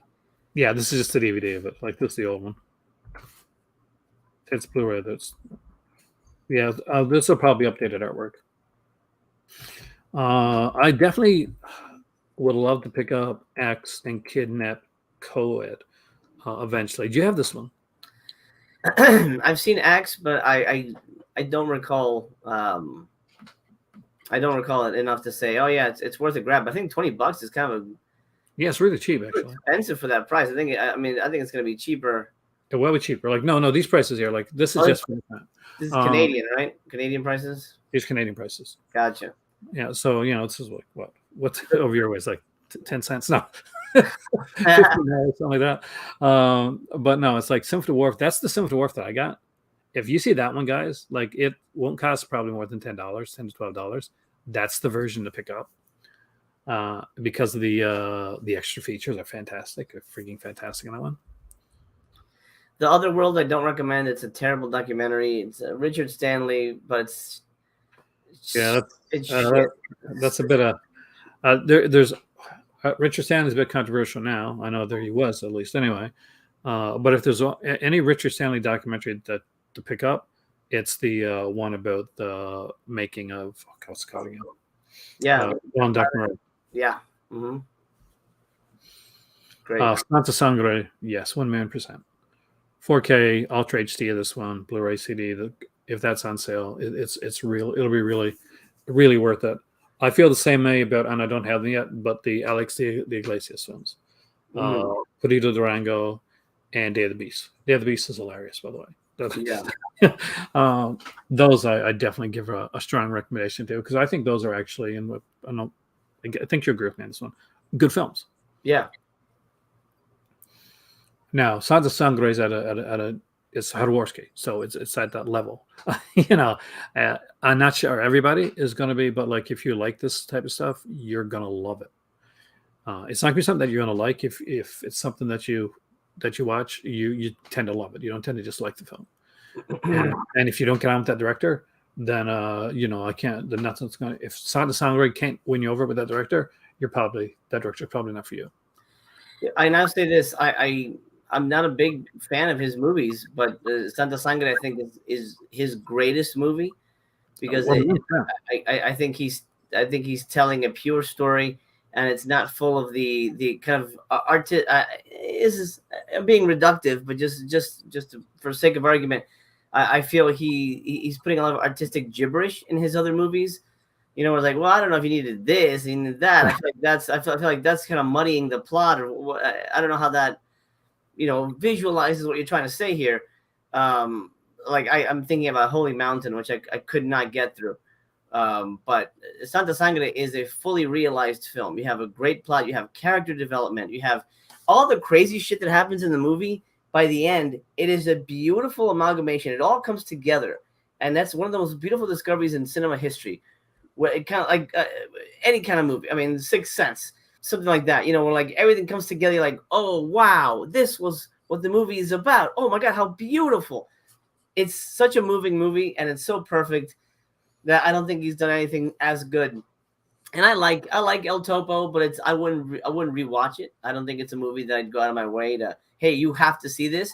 Whereas Santa Sangre, I've introduced this movie to multiple people, and they've all people who don't like crazy weird stuff. They've all walked away saying, "Wow, that was a movie." Yeah, this is one place where that we definitely do agree. El Topo for me was also it's not a bad film. It's a good film, but it's not a rewatch film for me. Mm-hmm. I may watch it again in the future, but it's nothing that I'm like. I got a lot of films that I'll go back to before I go back to El Topo. I only meant when you watch Centurion, so maybe that's the way to watch that. There is, after all, a Santa Sangre. Wasn't there like a black light poster that Severin put out? And some people are going to say that and say, "Whoa, that's amazing!" Like artwork. And other people are going to look at blacklight posters and know exactly what they're for. But yeah, college, man, college. Yeah. But yeah, like this is pretty much all that they got That's up there. Okay. They had a bunch of them before. Like there might be more. They're not exactly well put together when it comes to their site, to be bluntly honest with you. That and this is the company that I actually ordered stuff from. And when I emailed them to say, "Hey, it's been about 3 weeks and I haven't heard anything back, and is there an update? Because if it's going to take a long time, it looks like more has been split. I might cancel the order, or maybe they'll add something onto it." So they said, "Well, once sent out, we'd cancel the rest of it on you."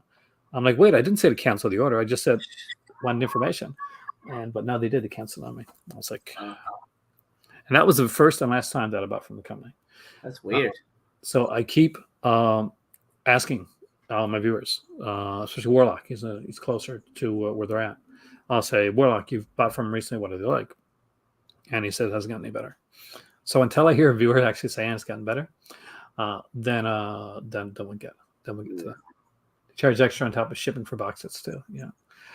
If you're picking up the box set, all the Hans Bauers on the Severin sale, that one is going to have, no matter what your amount is. Apparently, that one's going to have shipping costs to it. Yeah, they have this. I don't know if they still do, but they said we have a special box that we ship it in. I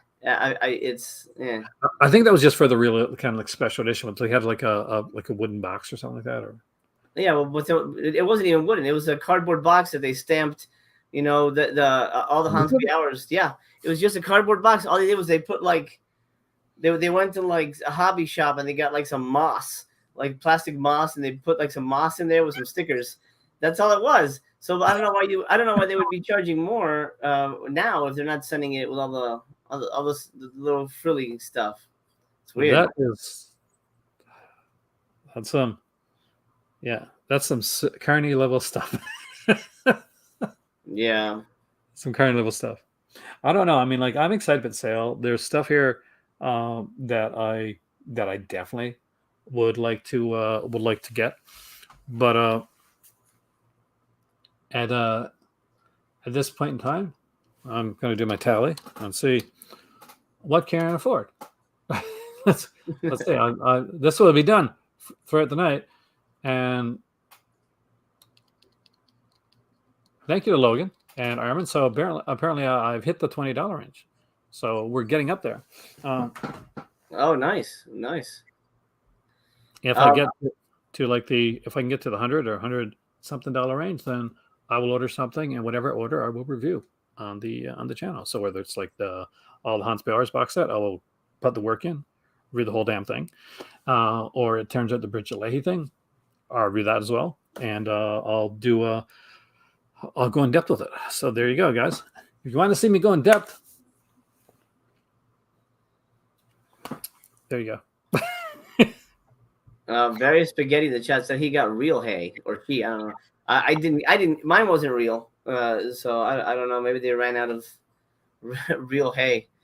So there we go. Sweating to the mid-year sale. Looks like it's up here now. It's here now. This is the that's what's going to be here until it actually comes through. Gotcha. So I don't know, man. Everything here. There's more this year than there was any other in the last couple of years for me. There's more that I like. There's more that interests me. Yeah, for me, it's Severin titles don't ever jump out at me like, oh my god, I gotta grab that. Sometimes I'll do it, like Female Executioner. I was like, it was cheap, cheaper, I should say. And I really wanted to watch that, and I love her in it, and I knew for a fact that there was nudity in that one, so I jumped all over that one. It actually opens with her in the hot tub, so perfect movie. So I grabbed that, and I'm on the fence about getting Blood Hunt. Everyone says we should support the labels, but when do they support us?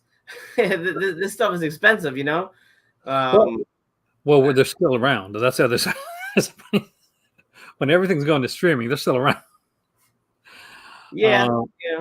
I guess, and the easy, and maybe it would be easier for some companies to like just say, okay, we're gonna like shag and do a whole streaming thing. At this point, movies can't be like, if you're a big company, you can afford to put out a $5 movie and just put it into stores. You can just wait it out. Obviously, when they do these sales there, they put into consideration the basic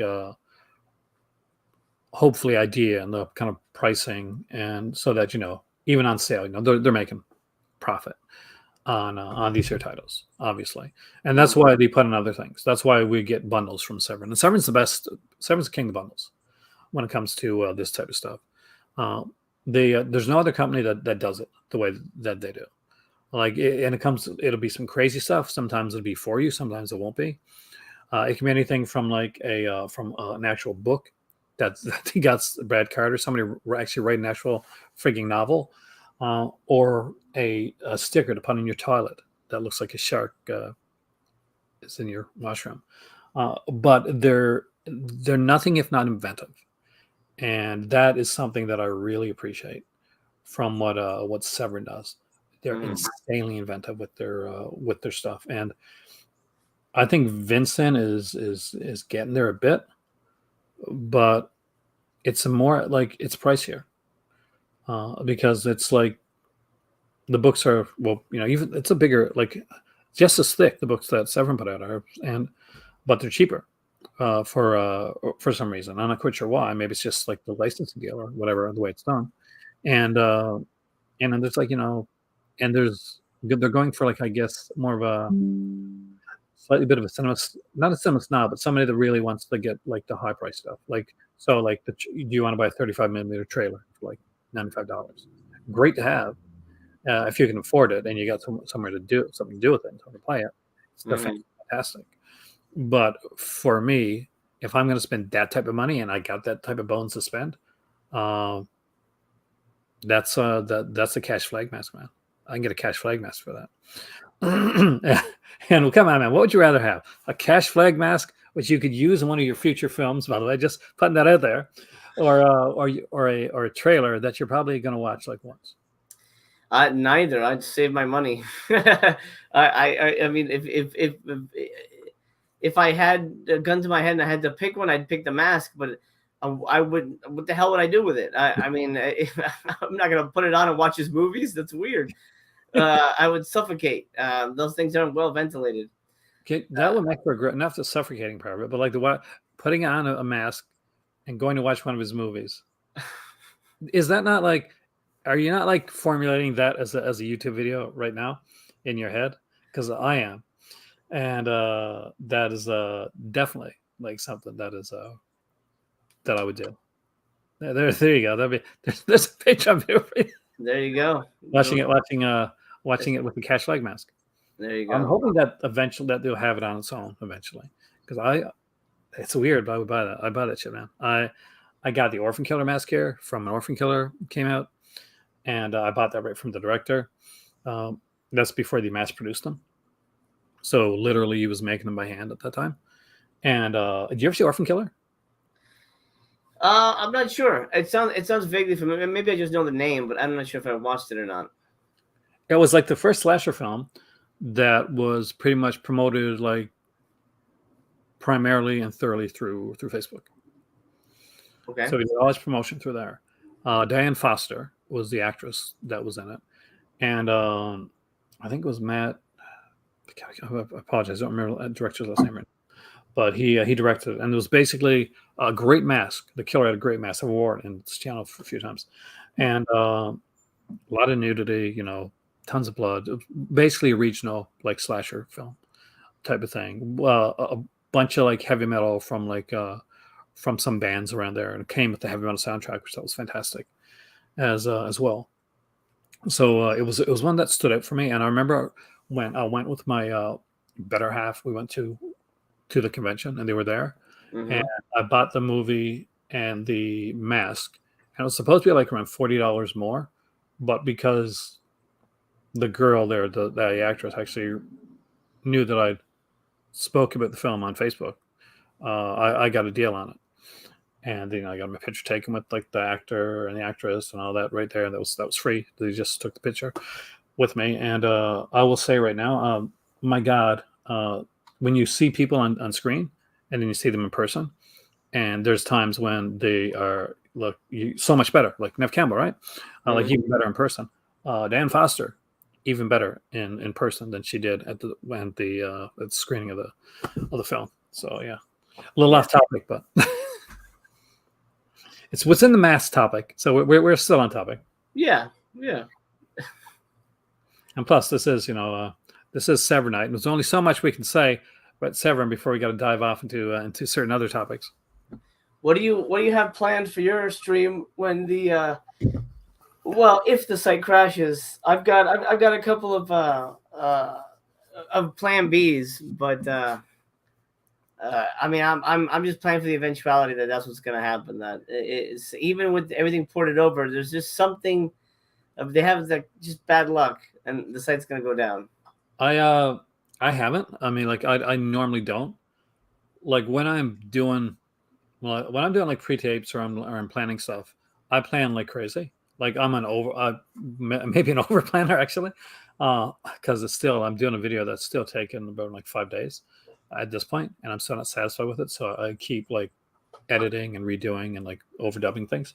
But when it comes to this, I prefer it. I'll be almost gonzo at this point. I like the fact of like, okay, where's this going to go? Roll that dice, and and see where it takes me. That may not be the smartest decision, but if anybody's watched my channel for the last 10 years, that has been the decision that I normally go with. I fall back on my times on from improv. That's how much. That's the be the totally honest with you. When my channel when I'm iffy or when things go awry, I fall back onto the years when Aaron acted and Aaron did a ton of improv classes and stuff like that. That's where it all comes from. Nice. So, thank you. Thank you, years of improv. You saved my ass so many times. That's awesome. What are the odds for the stage crash? And, I'm hoping it doesn't. I mean, I want to. The crazy part is they've been putting out such great stuff that you don't want to. They're at the point where you're saying, they're not the underdog anymore. But because this keeps happening, it makes them look like the underdog. But the stuff they're putting out, I mean, Mike Lee films are coming out from them. Directors' sets are coming out from them. It's just, if they could get this underway and get this like straightened away, if they could get like a nice, smooth, like sail, just all the way through, I think it will go a long ways. Because I know people that, unfortunately, like over one of the last sales, just when the crashed for like a day and a half or so, they just stopped. They stopped buying, and they were like, how can you buy them? And they got mad at me. So because I did a video just like you do right here, and as we were pumped for the sale and things were coming up. I was down in my movie library downstairs back then when everything was packed up, and I was doing the video and trying to go on, and nothing, and I got so many angry messages, like DM'd me from that. Like, I'm like, I have nothing to do with the company. I'm just promoting, supporting the sale, promoting the sale. I do this for all the companies that I think are definitely worth it. Right. But no, I got a ton of hate. Wow. And you don't expect it, but like it happens, and it's part of this. We put ourselves out there, and sometimes people attach us to something, even if we don't have anything to do with it. For a few years, Mr. Vincent, that was a nickname. I never gave it to me, but I talked with Vinegar Syndrome a lot, and that was a nickname that was given to me. So when people were on Twitter and they were asking about a Vinegar Syndrome title, they would like tag most of the regular people, and then they would tag me. And I actually stopped using the Mr. Vincent on my Twitter because I was worried it was going to offend Vinegar Syndrome, or they'd take it the wrong way. And I 100% didn't want to see that happen, because I just wanted to be the talk with the films. But yeah, so I ended up just changing it to Mr. Call to Cinema, or Mr. Call, or something like that. It was only a few years after that I did the Call to Cinema like branding that I realized that I was doing a T-shirt, and I said, "Oh, I'll just use the initials," and then I realized all of a sudden, yeah, I can't use Call to Cinema initials only because yeah, I didn't realize it. Like I never thought about it. Right? But I'm doing the T-shirt, and I'm like, I said, okay, we'll put the initials here, and I started, and I'm like, oh crap, that's not gonna work. Right. Well, I've got to jump off in a little bit here, but before I go, Ragnar brings up a really good point. He says in the chat there, he just finished watching Scared to Death, and the back of the slipcover is misleading. There's no nudity at all, which is insane to me. I haven't seen it yet, but then the back of that whole slip is butts and boobs. So you're telling me there's no nudity in that? That's insane. Why would they do that? Let's talk about slipcovers real quick. Severin, as far as I know, never lies on their slipcover.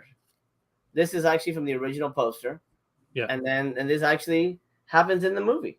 So they've never lied on their slipcover, and that's one thing I really appreciate when it comes to truth in advertising. Severin is upfront with the movie. They either use the original artwork or they'll do some kind of artistic thing like Night of the Demon, they'll never throw something on there. They're like, wait, that doesn't happen in the movie. Well, who's that person? And that's something I appreciate, because that's a huge pet peeve of mine. Yeah, I agree. I mean, like, and you've had the like ongoing joke where basically if there's a butt on the back of Vinegar Syndrome slip, you know it's going to be a bad movie, and it hasn't. Like, it's pretty much been spot on for you so far. So far, yeah. When it comes to that. Yep. But yeah, I know. I don't get it. I mean, I know that there's a lot of movies back then that did that. Like, you'd get the cover of the film, the person would be in there. If you got Slaughter High, right? Slaughter University. So Slaughter University, like Elizabeth Kate is on the cover. Yeah. She's not in the movie. She's just the cover model, which is okay. That's all right, because it's still overall the feel of the film. But she's not like naked on the cover, like, and you're expecting to see it in the film itself. So yeah, I hate when it gets misleading.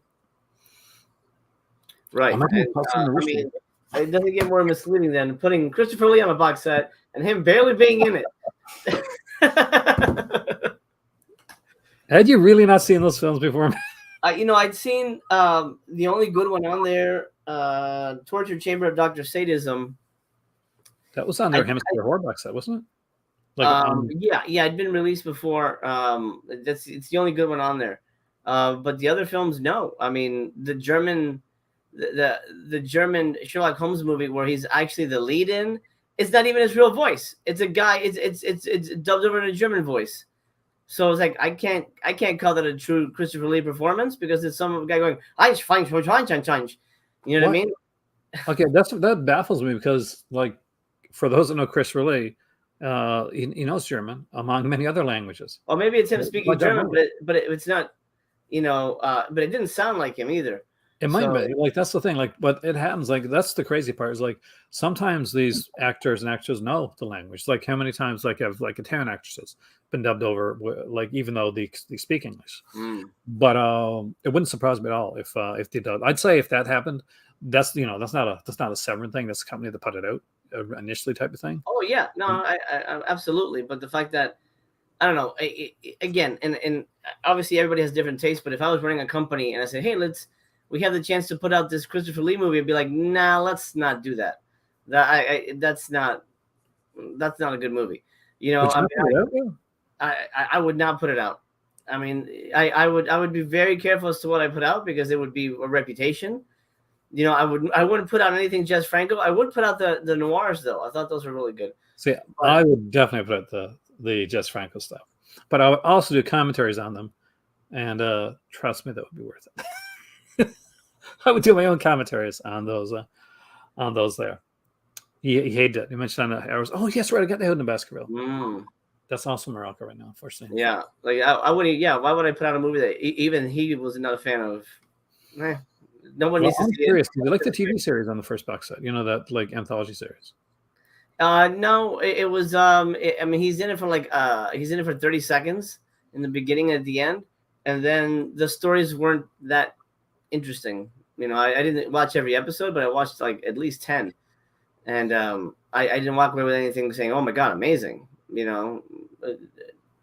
Nothing really of note, and certainly nothing that the Christopher Lee must have. Okay, you need this in your life. If you love Christopher Lee, you have to see him talking for 20 seconds.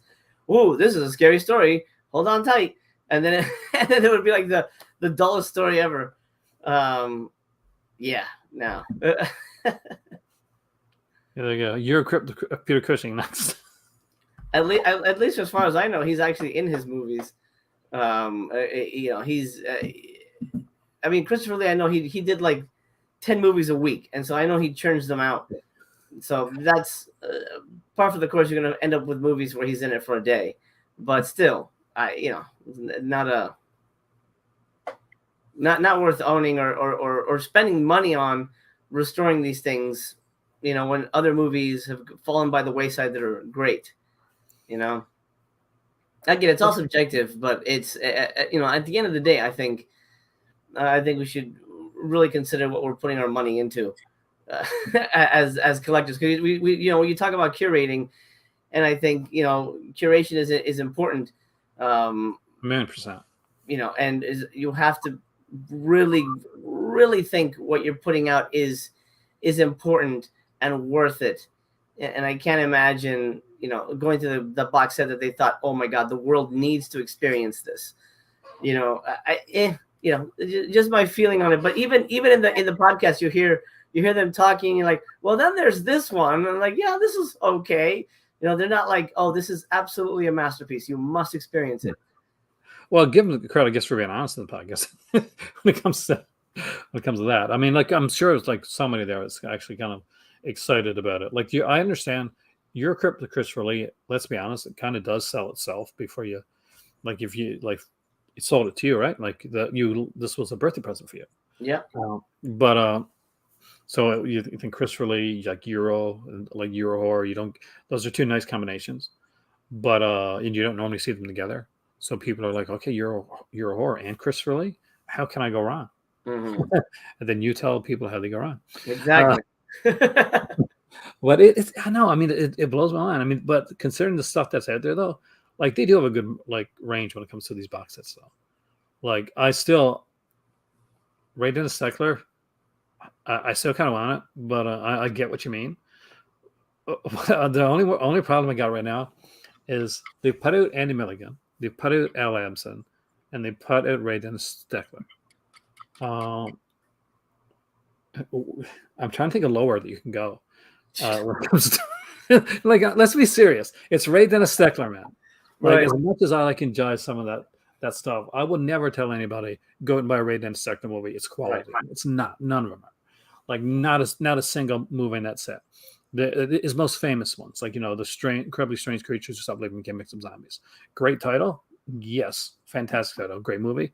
God no, boring as hell. But it's a monster musical. But I give him credit for putting these box sets and comprehensive box sets of directors that I would never even think about, like, putting out. I made a joke when the LM set came out. I bought the LM set the day they announced it, and I bought the big, like, $250, $275 like edition, like, because I wanted posters and all that. But I made a joke. They said, "Well, who are they going to put it next?" And I said, Ray Dennis. Said just as long as it's not Ray Dennis Steckler. And as been an ongoing joke after they put it Andy Milligan, then I was like, again, I said, Steckler's next.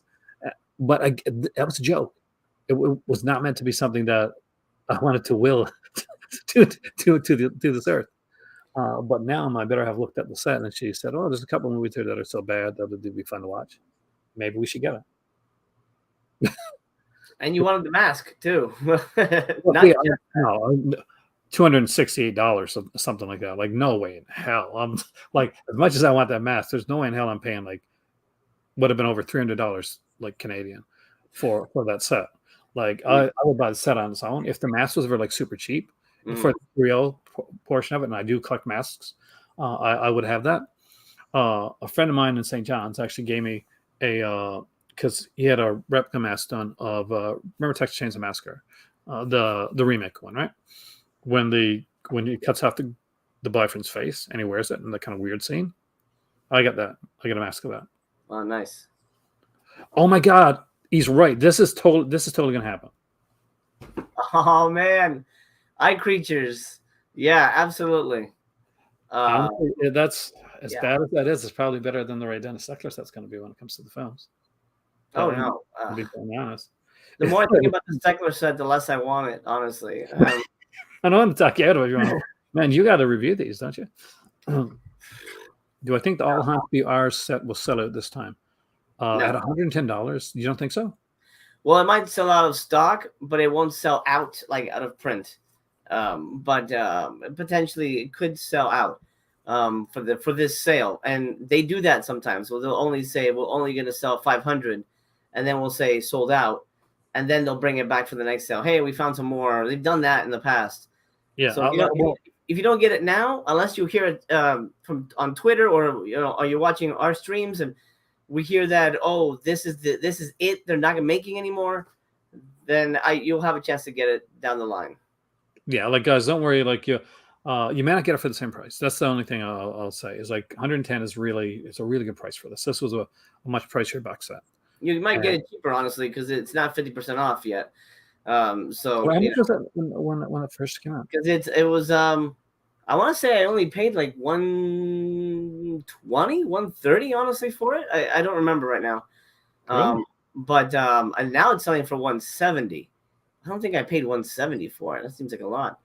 That's But probably I feel like you'd probably be able to get it cheaper down the line. But I don't think it's gonna sell out completely. Like you'll never get it like the Adamson set, which is they do still have some, but you cannot buy it online. yeah. From It's that. like the thing. The best way to put this, guys, is that is it worth 110? Yes, yes, it is. It's a great set, but if you don't have the bones to pick it up right now, you can wait. Like you'll probably be able to get it again, unless they put out a notification like, okay, this is gone for sure. This is going to be like Bahia Blanket type thing, and let's be, not everybody goes to conventions, so not everybody can get some of the stuff that's no longer on the site. There's stuff that comes back, and there's stuff that just can't come back. Cruel Jaws. Find it at a convention? Yes, you may probably find it on the website. Never again. No. For obvious reasons. That's the reason that Drop Dead Fred didn't come out from there. I don't know if that was ever verified or not, but pretty sure that's one of the reasons why. Mm-hmm. Did you see the Miami Connection picture that a guy showed on Facebook with the disc with a cruel picture? Oh yeah. Like it's just a little thing on the disc. I think it's hilarious. I'm not sure if it's on every disc or not, but there's gonna be some people that are gonna be like really upset about it.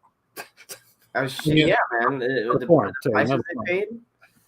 No, that better be perfect, and you better hope there's no issues with the 4K on that one. Oh man.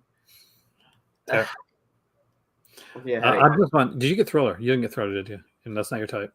Oh, I got it because as a subscriber, I get it. But yeah, I sold it to BC.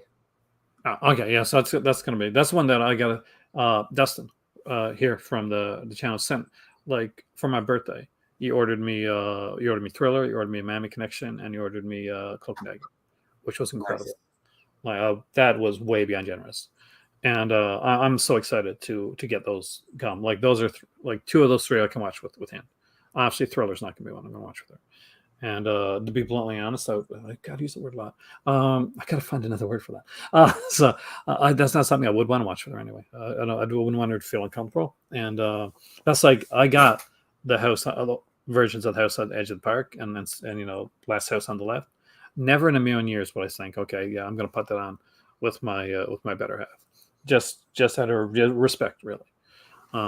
To put somebody in in a situation where they're gonna feel uncomfortable. That's like when we ever watch horror films. If there's any animals in it, I pre-watch ahead of time. In's the animal lover, and so if there's any animal like cruelty or anything like that, I'm like, no, you're not gonna watch. You best not to watch this. So yeah, so she's never seen like a couple of cannibal films that I had here, and that I honestly bought just for a video that I was making. I sort of made it basically a video on cannibal films because I bought an 88 films film one, and it had a documentary and cannibal films in it. And I said, perfect. So I can watch the documentary, I can watch the films, try and watch animal cruelty free versions of the films, and then I'll do like a video on my channel. And until I realized that I'd sent them to Morocco last year. So I'm still making the cannibal video, but I'm making it after I go to Morocco now. Because it's all my stuff is there for it. That's like I was going to do one on Tinto Brass, and I realized my Tinto Brass sets from Morocco too. So, gotcha. All right, pal. I got to jump off, but you keep the party going here. Have a good evening. I will hopefully talk to you soon. Good luck on your editing, man. Thank you. Hopefully that goes well for you. If you do after a Sunday after show, hit me up. I will. But enjoy your stream. Have a ton of fun with it, and thank you for coming on. Because no, thanks for having me on, man. It was fun to do a little pre-gaming on the big night. I'm gonna grab some dinner and go to the bathroom and prepare myself for what will potentially be a very long stream, or maybe short. If the site just crashes, then all we can do is just hang out. There's the thing. Right? If it is, you may see me pop up afterwards if that happens. I usually do. You don't normally know because you do your streams a little longer than I do sometimes. So I'm normally just before I go to bed, I'll go on your stream and just check and see. Okay, what did Master Chaos think the Vinegar Syndrome has? I love it. All right, everybody in the chat, and awesome hanging out with you guys, and we'll talk soon.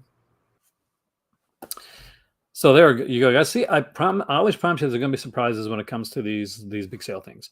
Getting MasterCast in here was a big thing for the channel tonight, and this is my 10th anniversary, and I don't know like if I'm going to be doing a Black Friday sale video. I don't know yet, like because I don't know where I'm going to be.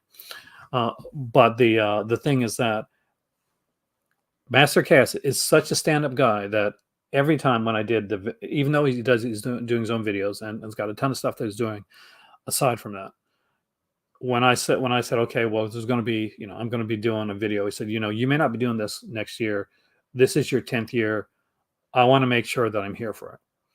And for those that watched my Vinegar Syndrome video, he was literally like in the middle of like it was on cam, well, his voice was on because he was going to see like his kids. I think it was his kids concert, and he came out of it on in break. Thank you guys, and came on the channel. He didn't have to do that. So 1,000,000%, by the way, support that guy. He's incredible. The movies he puts out are fascinating to watch. Lalanra, he did. Check it out. It's in stores right now, by the way. If you haven't picked it up, definitely pick it up. I'm going to be picking it up. I'm just waiting for it to come to my local Walmart because I want to get like a physical copy of it. And the Headless Horseman is being like edited right now. So I cannot wait to check out that one. And hopefully one of these days, if I ever get in his area when he's making the film, I'm going to weasel myself and do like a background scene. That's what I'm going to do. I'm just going to tell him that right now. But 1,000,000%, like a great guy, and I can't thank him enough for coming on here or for the stuff that he does. So what we're going to do right now, before I go on to do some other things before I start up this, is I'm going to look at, because I haven't been able to see some of your questions. Well, I'll be doing YouTube next year. I hope so. Here's the thing. Oh, everybody's got their own opinion, Justin. That's okay. But the thing is for me right now is that if I move, I will, and I can't say I'm moving, and I don't know if it's going to be soon, if I'm going to move in like December or whatever, or November. It could be around November, December time. There's still, everything's still up in the air when it comes to that. But there's a good chance that if we do move this year, I will not have the ability to do the sale videos because I'll be still straightening things away. I am going to be doing I'm going to be doing a bunch of like podcasts and videos. I'm going to be working with some other people as well. So that's always like something that I plan on doing, and I'm going to be doing some more like themed videos. So if you guys like that type of stuff, you want to see like a Franco video, you want to see like a Tinto Brass video, you want to see that style, I'm going to be definitely doing more of that. I've done more videos that I won't say scripted, but I'll say some of the pre-tape stuff, I definitely have some scripting involved. So just so that I got every point there in my head. And, it's not the same as doing like a live video. And that's the thing, we're like, there's 4 hours difference. So right now it is 11:24 here in Atlantic, Canada. And in Morocco right now it is 3:24. So that's something to consider as well. So when I came on here, like over the last couple of videos, and I say jokingly, like, okay, this is the 10th year. This is, look at the donation, the link down below, and all that type of stuff. The truth of the matter is, this is the 10th year that I've been doing this channel, and I never thought I was gonna come this far or do any of this stuff. But I'm super grateful.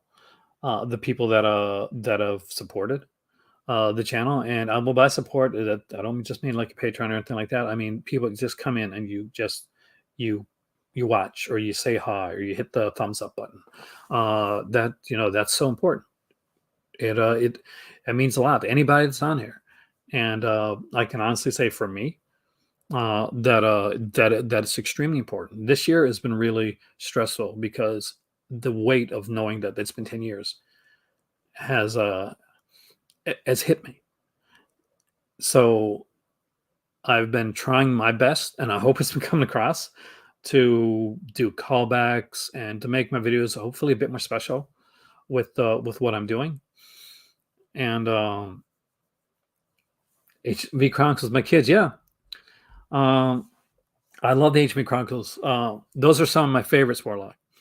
Uh, what what a lot of people didn't know is that it was my cousin that Raj, who's here now, that would go to HMV with me most of the time, and we would each get stuff, and then I'd come back, and when we do the video, it's usually when my kids were visiting me, so me and my kids would do the videos together. I did the potato chip tasting videos back in the day. I did beer tasting videos as well. I will be doing live video chat. Like obviously that's, I think, well, you guys can let me know. Maybe I'm wrong, but hey there, Lee, welcome, man. But that has been my forte. Doing a live video and being able to talk with a lot of people at one period, at a longer period of time, is something that I'm able to do, and I feel comfortable doing it. When I can say that, rarely do I feel like I don't have anything to say. My mouth doesn't shut up.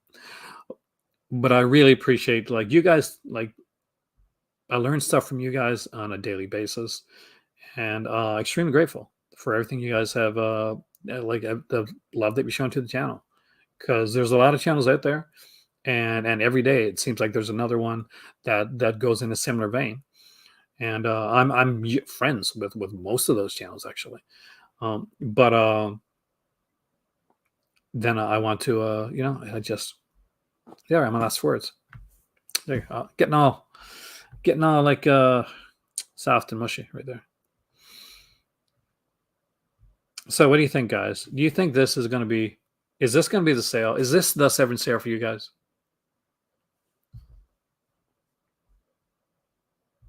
Now's your time to ask questions, by the way. I'm a little nervous because we're having a massive rainstorm. We have. I mean, there's been a few. Can you think of any offhand that your video you have with my hat collection? Yeah. When I started, Alan, you want to know how that started? Here's the thing.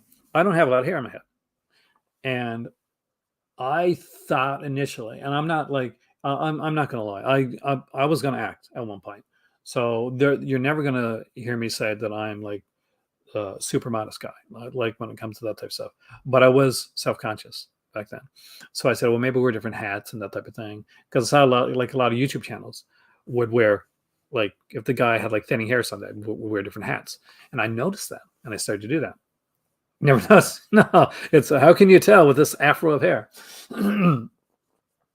It's amazing the challenge we lost, Warlock. We've lost some great ones over the years. I would love to do a video sometime on some of that.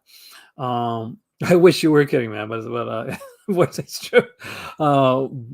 Because there were challenges that me and my better half to sit down and watch. Like, we went from not watching YouTube at all to like it being one of our main sources of what we watch right now. Like, so aside from like the regular, the shows that we normally watch and the films that we watch, but more often than not, we will sit down and we'll watch a lot of YouTube. So we watch a lot of these YouTubers. We actually do. We watch Master Chaos. We've watched Ryan. We watched Disconnected. We watch Just the Disc. We watch Heath. We watched a lot of these people basically before we even knew any of these people. And that's the really fun part, is as I get to know some of these people. And overall, I've had a pretty good experience. Like, early on, there were some not so great ones, but I was super excited. Shipping problems. Are you worried about shipping problems this time around? I haven't had a shipping problem yet. But we'll see. We'll see how it goes. Let's checking the tally. I'm super excited about the sale. I'm not gonna lie to you guys. This, it's my jam. It's one of the things. Excellent. So thank you to Peter, because we've gotten up to $32 now for the money that we can spend on the sale. So we're slowly rising up there. Kubrick, you've been one of the nice guys that I've met on here, by the way. You super nice guy. Severin Hall last year took over 2 months. Ronald, I know what you mean. We have, so I keep thinking, going back here, because all my movies, my bigger movie sets used to be there, right? Until they got packed. Okay. So when they did, and people remember this one, they did a Giallo set. Remember that? When they did with the black, like Giallo, like killer gloves. So that, my better half like bought it for me. I had no idea. I didn't even, like, I'd seen the sale. I did not even know that set existed. That bundle even existed to get. So she actually went onto the Severin site, unbeknownst to me, ordered it. It was going to be for my Christmas, for a Christmas gift. It's going to be a big surprise Christmas gift. I wasn't going to know.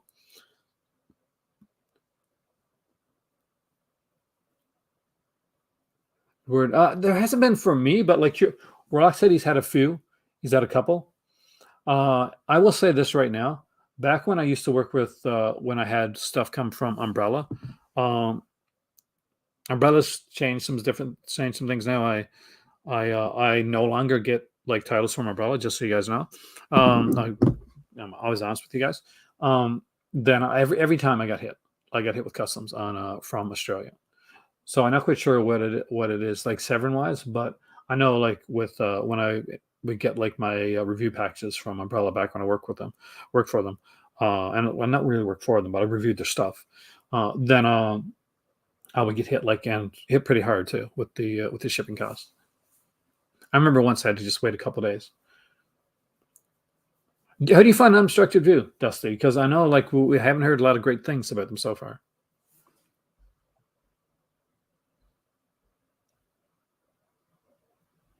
Don't have any. Well, did you? As long as you got, as long as you got you're in like Quebec though, right, Antoine? Which is like the blessed place. I'm not gonna lie. If I was like, a lot of people like, I love the area about Montreal. So if I was going to live anywhere else, so like I love Ontario too.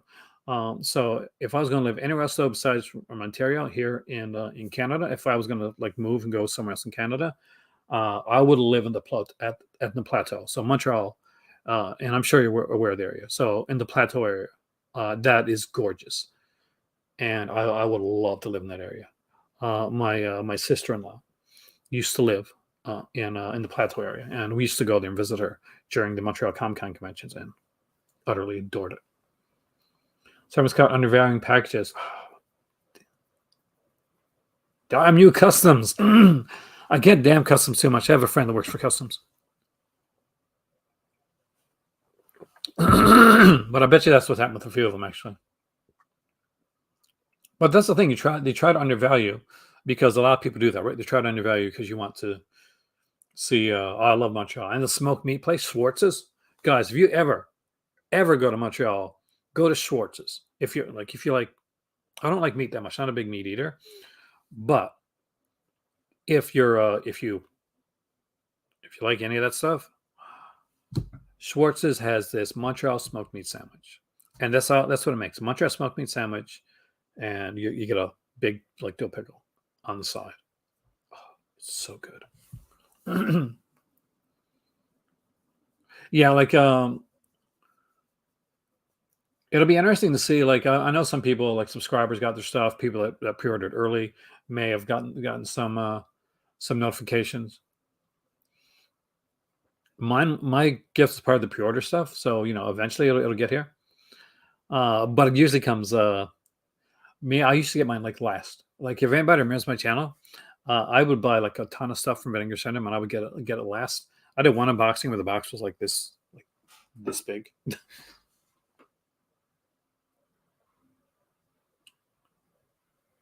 Like Nazi movies there. Well, you want to know here? I'll tell you something, Video Mana. I'm actually changing my shirt to do the next portion of this video when I go onto the Patreon, which isn't yet. So we're still got a little bit of time. Hold on a second.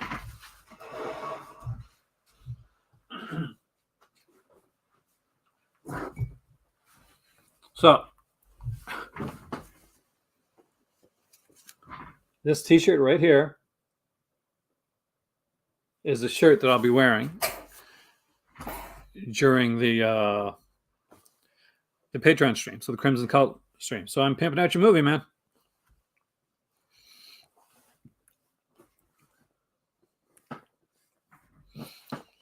You're a subscriber.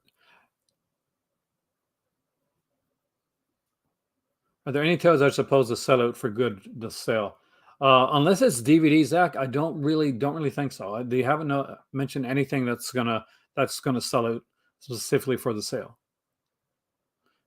How long we have to wait for vendors to order? So basically, Kubrick, the way that it works is they ship it out to their subscribers first.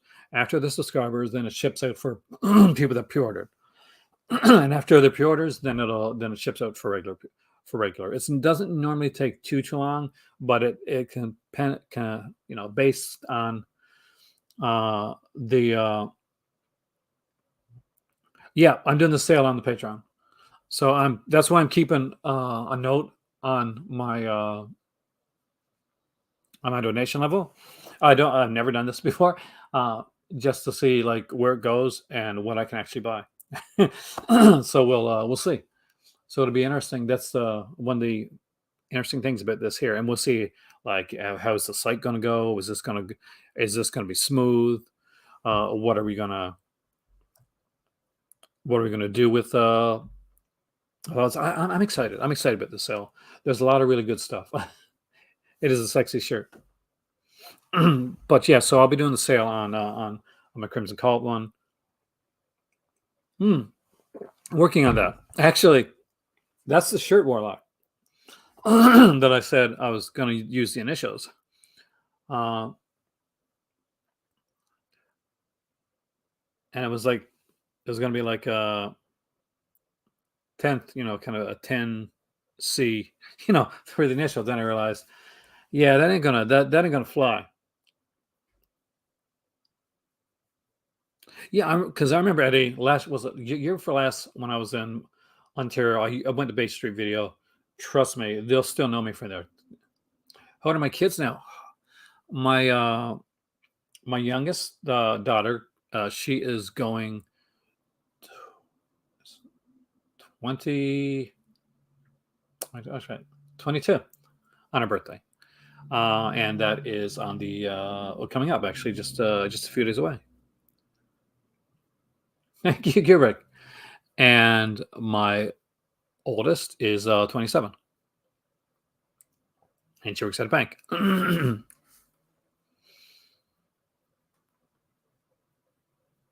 But yeah, the 10th anniversary shirt. So that like rooster thing, I'm actually thinking about that.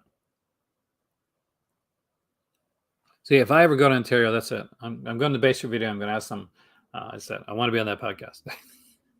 I bought like a ton of stuff. Are they into films like me? Different types of films, but yeah. So my kids are they know a lot more about the Korean and the Japanese films than I do. So they would be really like if I wanted to talk about like K horror or J horror, any of that type of stuff, I would definitely have my kids on, and I definitely will probably run the podcast. There's other audio podcasts, but I'll definitely have my kids on talking about that. And I want to do like a stream on like some gaming stuff later on, and like another podcast. And my oldest is really into video games. I think she spent like today. She had the day off work today, so she spent it watching the Game Fest, which I never got a chance to check out yet. But I did hear some some news on some Xbox stuff. Did you call them right away? That's excellent. It's I mean, I know it's not for everybody, Eddie, but Thriller is one of those films that I really dug. I just really liked it. And I am going to guess from the T-shirt that I got there from Video Manon. He's a fan of thriller as well, because that definitely has like kind of thriller vibes to the T-shirt. Was that on purpose, or was that just kind of like how it came about? Because the T-shirt for your film there definitely gave me vibes from thriller in all the good ways, right? In all the positive ways.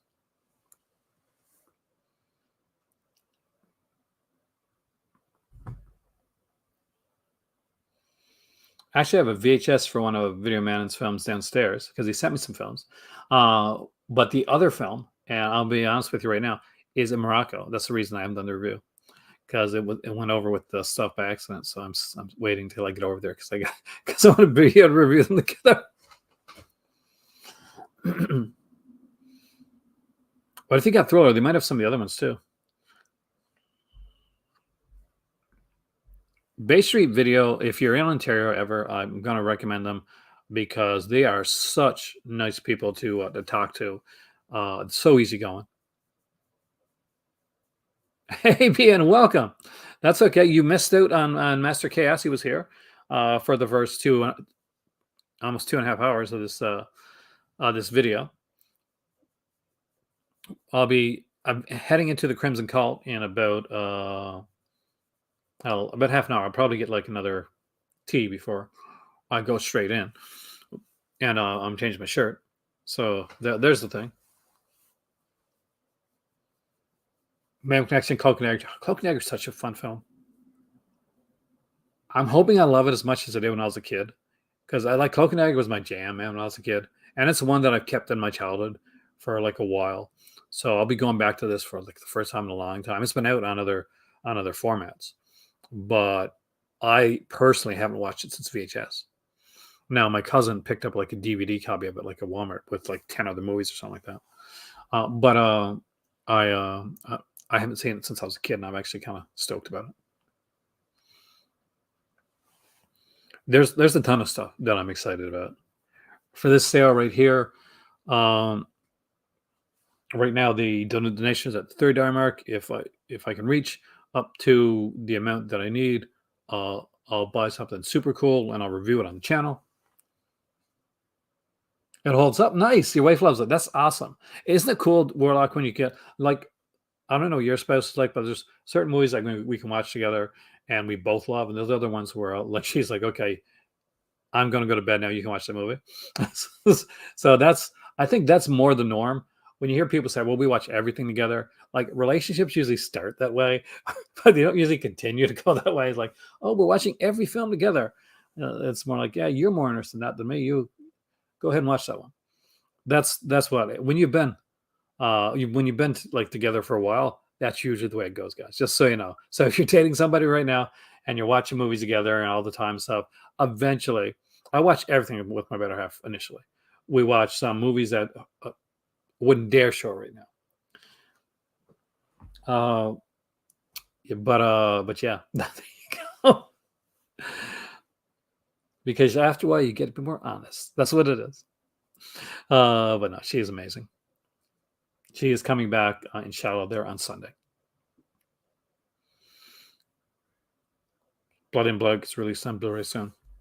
I'm trying to remember which one that is, Justin. Do you remember who's in that one? Because it seems like I know it, but I can't like place the name of it. Oh hell yeah, Hind.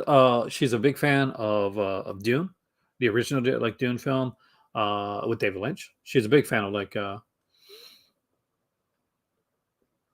She's a big fan of Dune. She likes a lot of the fantasy stuff, right?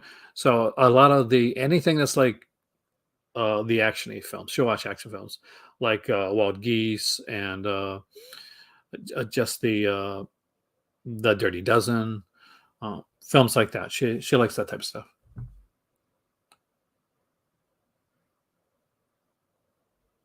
So what is Big Brother magazine? Because like, just I'll be honest with you, like I don't know if you mean like by Big Brother, like you mean like, is it like a film magazine, or is it like Big Brother's in the TV series, or actually Big Brother Little Big Sister like type of thing?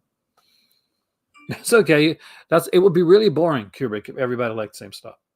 Like I mean, there's some stuff that Hin loves and I'm just not into, and there's a ton of stuff that I love that she's not into. I think she is. I mean, like I don't. Honestly, I don't think that Willow was one of her super favorites. Like she did like Willow. She's not big on Neverending Story. That's one that she's wasn't big on. I think she liked Willow better than Neverending Story. That's for sure. But yeah, the TV series she will have fun with. She watched The Witcher season 1, and she she liked it for what it was. She said like this was the perfect role for Henry Cavill because okay, I should have known that because I did watch Jackass, um, and I did skateboard. So there you go. Female Executioner, I definitely recommend. BN. Master Chaos bought that actually, and I'm guessing you saw the video that he did about it. Oh my God, is it really? Uh, I'll eventually check it out. I still haven't watched the. I watched the first Miss Marvel. If you're like, this is a. I really enjoyed it because I'm a comic book geek, but it's definitely for Miss Marvel. Like some people go, oh, I don't like this type thing. I will say this right now: if you got kids, and yeah, definitely show it. Like definitely, it's definitely more oriented towards like a younger set, but I'm or young at heart, I guess. But I actually enjoyed it. I mean, so there's Jack Lag. It does. That is one of the few good things, but never ending story 3. But I like some of those too. I'm more of a fan of I like Conan. I'm a Robert E. Howard fan. So I want to see like more Conan-y type stuff. That's the type of stuff that I like. I like sword and sorcery when it comes to that. Hind loves, like she watched sword and sorcery, but she loves she's a huge like Lord of the Rings fan. She loves that type of stuff. Did you really? Did you know being like nowhere to fly? That was a dream job for me at one point. I was actually going to open a comic book shop, but I missed out on a grant that I need to open it up. And around a year or so later, the comic book industry kind of collapsed in itself. So I probably probably lucked out. And people think because like comic movies are popular that like comic books like are doing super well and selling really well, but it's the opposite.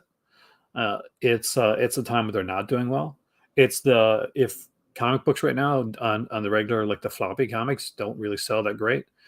Miss Marvel is one of the few like more modern era comics that actually sold well. That and anything with Batman's name on it, whether it's good or not. But most collected editions is what sells better in the comic book industry right now. It's the one you gotta. It's basically see Kubrick. Here's the thing. I think anybody can get in comics, but it has to be the right one. See, my better half will never read Spider-Man. She'll never read like Fantastic Four, and the reason she won't is because at the end of the day, here's the thing: they continue, they go on, and they either stagnate or they change like an incredible amount, right? But she read Sandman. She read Lucifer because each of those comics they had an end date. Like usually read 75 issues. She read Preacher.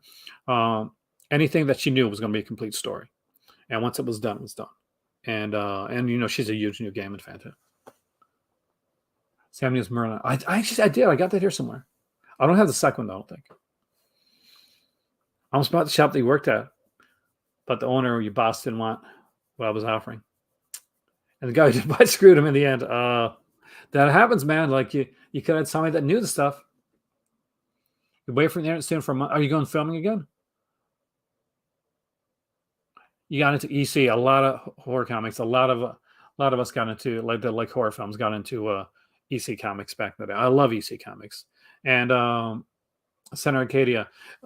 I don't know if you ever you read them or not, but I remember DC's House of Mystery. Well, with Kane, the host. I used to love those. I'm a kid of I grew up I was born in the 70s, grew up in the 80s. Those were so good. I think Elvira being the host for a short period of time, and the comic wasn't as good. But the early stuff, the 70s, early mid 80s, House of Mystery is like gold, man. Very EC-ish. I'm going to do a video eventually on Wallywood, and I mention him on here a lot. So if you're like an EC comic fan, Center Arcadia, you've seen the name Wallywood before. He did like a lot of stuff. Trust me, and all you guys, even if you're not a fan of comics, you've seen his stuff before, whether it's Mars Attacks or like you've seen Wallywood. Uh, a comic book artist that at the end of the day would eventually say, if I, even though he was a legend and pretty much the first rock star comic book artist, if I had it back, I would have cut my hands off. So yeah, I think that's gonna make a good video. But yeah, so it was because he had a very very very dark tragic life. The original James Bond films are fun. Of the books, they're okay. Some are better than others. I'll be honest with you, like I might have liked some of the John Gardner ones actually better than some of the Ian Fleming ones. But they're okay. I mean, they're decent reads. They're pulp. They're pulp. No, they're pulp reads.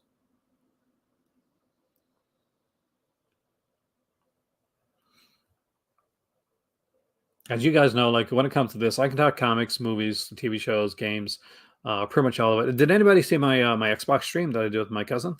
You know, it was just it was our first one.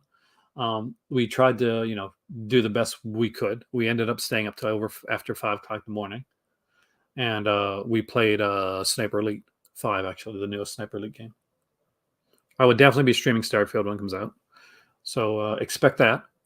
And if you don't like, and the thing is, on my streams, if you don't like video games, it's okay because I'm talking movies and stuff anyway. Yeah, back in the 80s, there was a 12-issue Elvira House of Mystery miniseries. It started with there was like a Christmas one too. There's like a Christmas issue. I'm not sure if that was included in 12 or not. There was like a Christmas issue.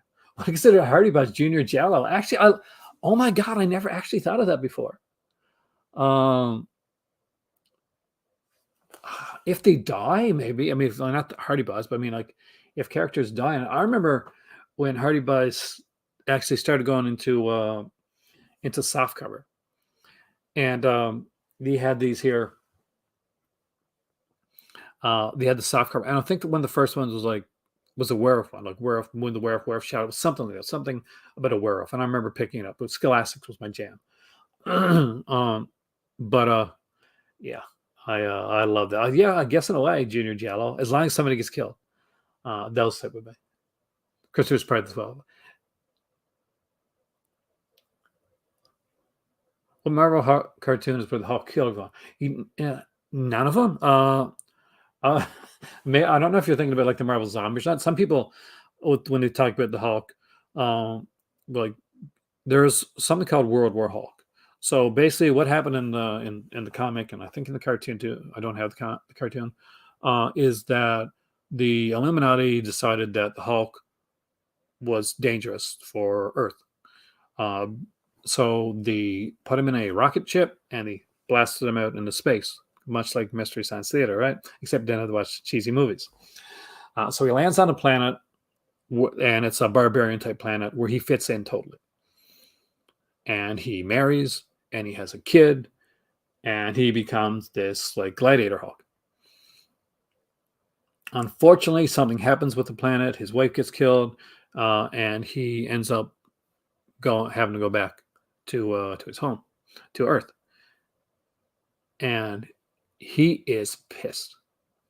He is super pissed because they had set him up to like, and now like he has his dream life, and his dream life's destroyed. And when he comes back from the planet after being away to save the world, yeah, she's a Betty is killed. That would be World War Hulk. To a book called Maestro, where Future Hulk did kill others. Oh, you're talking about Future Imperfect by Peter David. That's in Omnibus Volume 3, but you can buy it on its own. It was two prestige issues that were put out. The character Maestro's come back over the years and is actually a very interesting character. Peter David did the best run on the Incredible Hulk ever, and I think Al Ewing's probably number 2. But people always go in expecting like the She-Hulk movie's coming out, right? And TV show, and people, and I get online, and because I'm a comic geek, that people are like, why isn't the Hulk dark and savage and brooding the way the Hulk's supposed to be? I'm like, that's not the way the Hulk's supposed to be. The most popular version of the Hulk, it was Peter David's run on the Hulk, and that's the whole like Mister Fix It, like the first, like when the Hulk actually kind of changes his physiology a bit and actually becomes smart. It's that's kind of what the Hulk's pretty much known for. He's not known as like the Hulk smash. That's like an earlier version of the Hulk, not quite as popular. See, Hawk was kind of like put in there to be like exactly Vita Man, like a Jekyll and Hyde initially, and it wasn't green; it was gray. The first 6 issues of the Hawk was gray, um, but and then they went to green because it just it popped more on camera. It popped more in the comics, right? It looked more snazzy, so it became green.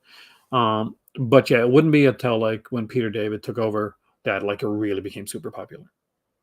Peter David for Incredible Hulk, and John Byrne for She-Hulk.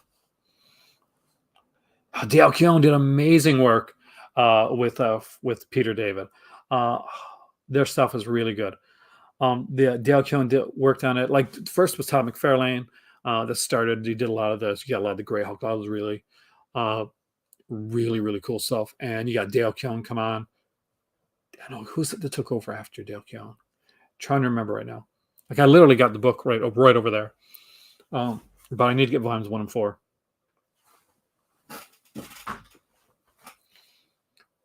We're getting closer to that time. So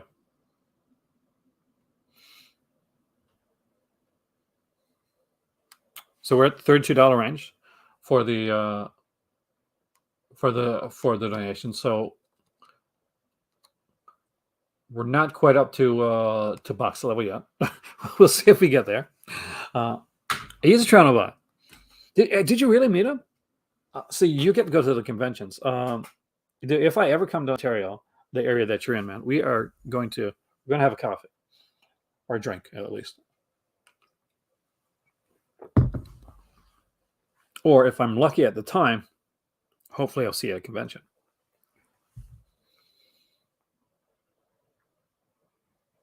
So you're so sad when you could give up such a little fight against Thanos. What's Thanos? Thanos is one of the most complex characters in comics, thanks in large part to the fact that created by Jim Starlin and perfected by and for modern day by Donny Cates. So if you like the cosmic stuff, like the outer space epic type stuff, like say you used to like Infinity Gauntlet back in the day and you haven't read comics since then, Donny Cates, he did. And you want a super dark comic from Marvel that I can definitely recommend. I'll show you actually, because I think you'll dig this. Even you guys that aren't into it, I think you dig this. You guys like horror and you like the darker stuff. Let me show you something.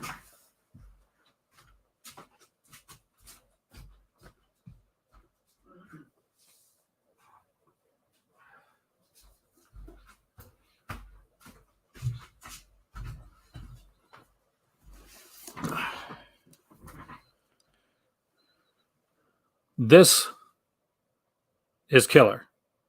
Absolute carnage. Like, forget that like Venom 2 movie that came out. This is extremely well done. Look at this.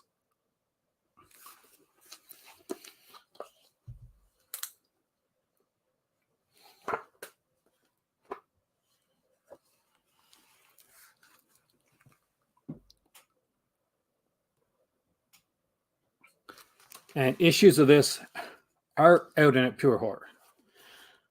There's one issue. I don't want to get too much away, but okay. There's one issue where a carnage symbiote, ends up getting inside of this dog.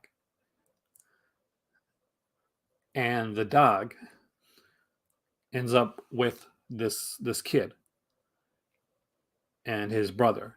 and his parents are upset, and basically they're getting ready to divorce. And all of a sudden, they're just like in Things, basically in the movie Thing. Uh, yeah, the dog, basically he becomes this carnage type creature, and he's basically chasing this kid around the house, and he eventually, like, he kills the kid's parents.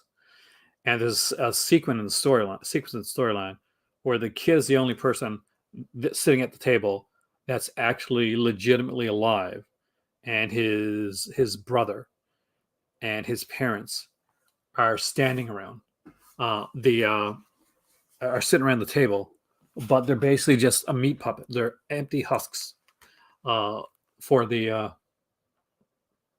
symbiote. It's freaking dark, and it's like something out of an EC comic, and I never expected it. I expected, like, this was going to be a fun Spider-Man story. I did not expect this going in there. So the offshoot stories were true horror. Were 100% horror. So if you ever see this, I think it's out of print right now. If you ever catch this and you're a horror comic fan, it's really good. I recommend it. It's not well mapped, but it doesn't matter. You can look up mapping. But if you like horror in comics, this is good. This is well done. So I'll put this back, and we'll look over at a couple things. I'll soon be going over to the Crimson Cult. So anybody here that's in the Crimson Cult, give me around 5 minutes after I go from here, and I'll see you guys over there. Anybody that's not here and you can't come into the Crimson Cult, I understand. Then I recommend Master Chaos, because he does some great stuff there as well. And even at the fault of my own channel, I will do that because he's been a really good supporter. The dire wraiths were incredible, man. They freaked me out when I was a kid. So Ron Space Knight, by the way, guys, which Warlock just mentioned, was a comic about this, literally, this guy, the Space Knight that came down from a different planet, and these creatures called the dire wraiths would take over people's bodies, and it became this Invasion of the Body Snatcher. It was kind of like creepy ass comic book. Unfortunately, Rom the Space Knight was an action figure. So it was created. I'm not sure it was Mattel. Was it Mattel? Warlock? One of those companies anyway created Rom Space Knight.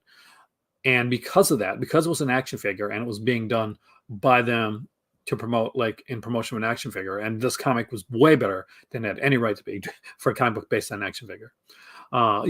So they can no longer use Rom the Space Knight in anything because he's owned by someone else, and it's a shame because it was a great series. Right up to the end, it was a great series.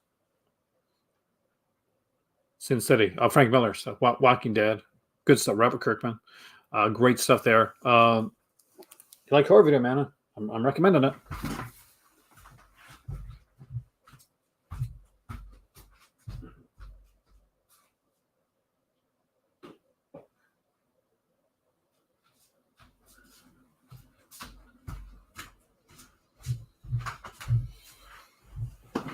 By the way, Warlock, it's volume 3 of Peter David's Hulk omnibus that has the Maestro story in it, and also has the AIDS issue too, which is a really good one. Well, we have Preacher. We're huge Preacher fans in this house. Killing Joke, love Killing Joke. Thank you, Swift. I really appreciate that.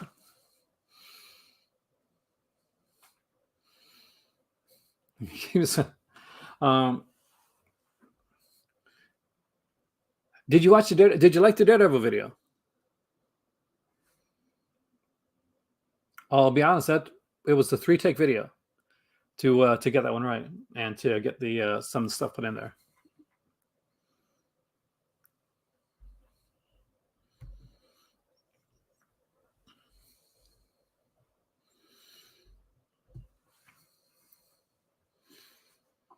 Fought away with other books. Nice. I used to have them. I don't have them anymore. So in around 5 minutes, what I'm going to do is I'm going to switch over Was that your brother commenting on it? Okay. Yeah, it's I'm a huge Daredevil fan. It's pretty much one of those characters where you can pick up almost any run. Did you hear the news about Daredevil today, by the way, guys? I actually like your thoughts on this. Especially since I got Justin Warlock here. I know you guys are into this stuff. Did anybody hear what they said about the Daredevil TV series coming to Disney Plus? And this is still in like kind of the rumor stage, so take it with a grain of salt. But they said that it's probably not going to be completely continuation of the Netflix series. And they said it might go more towards the Mark Waid run on Daredevil comics. So yeah, so it said that it might go towards the Mark Waid run on Daredevil. So for those that did not read the Mark Waid run, it's a really good run, but it's not a Frank Miller and Nascenti Charles Soule type of run. It's more, definitely more lighthearted to a run to the character. Like it's a good run, but it's it definitely goes more like it definitely would be TV. It wouldn't be TVMA, I don't think, especially if you go for a Mark Waid style like Daredevil. And correct me if I'm wrong, but wasn't that around the time that Daredevil was unmasked, basically, and like Murdoch was known to be Daredevil, and he would wear like the red suit. Remember the red suit? So he kind of leaned into the fact that he was Daredevil. So you could be looking at if they go that way, to be a TV PG, because I can't see it being a PG-13 if it goes with the Mark Waid run, unless they like go with some real darker aspects of it. Because it was a lighter run. That's just what I heard today. Don't take too much like faith in that because we don't know yet. All right, People Hopkins is right, man. I'm not going to lie, Justin. I'm a huge Daredevil fan, and even I'm a little bit disappointed to hear that. I hope that's not going to be the case. Not that that won't be an entertaining style, because it was a good run on the series, and I'm definitely not the Ed Lorgy type of person, but I kind of would prefer them to stick with the darker. I would like them to go maybe with the Charles Soule like Daredevil next. Because he did serial killer and stuff like that. That was kind of definitely a darker one. I can understand though. Like Mark Waid is definitely he's got a good voice for comic characters, and he definitely does a good job with the character. Warlock's right. It's up in the air now. Depends on how they work with the material. Could be good, could be bad. So far, I've liked all the shows that Marvel Plus has put out, and not everybody has. Not everybody Disney Plus has put out. Not everybody has, and I get it.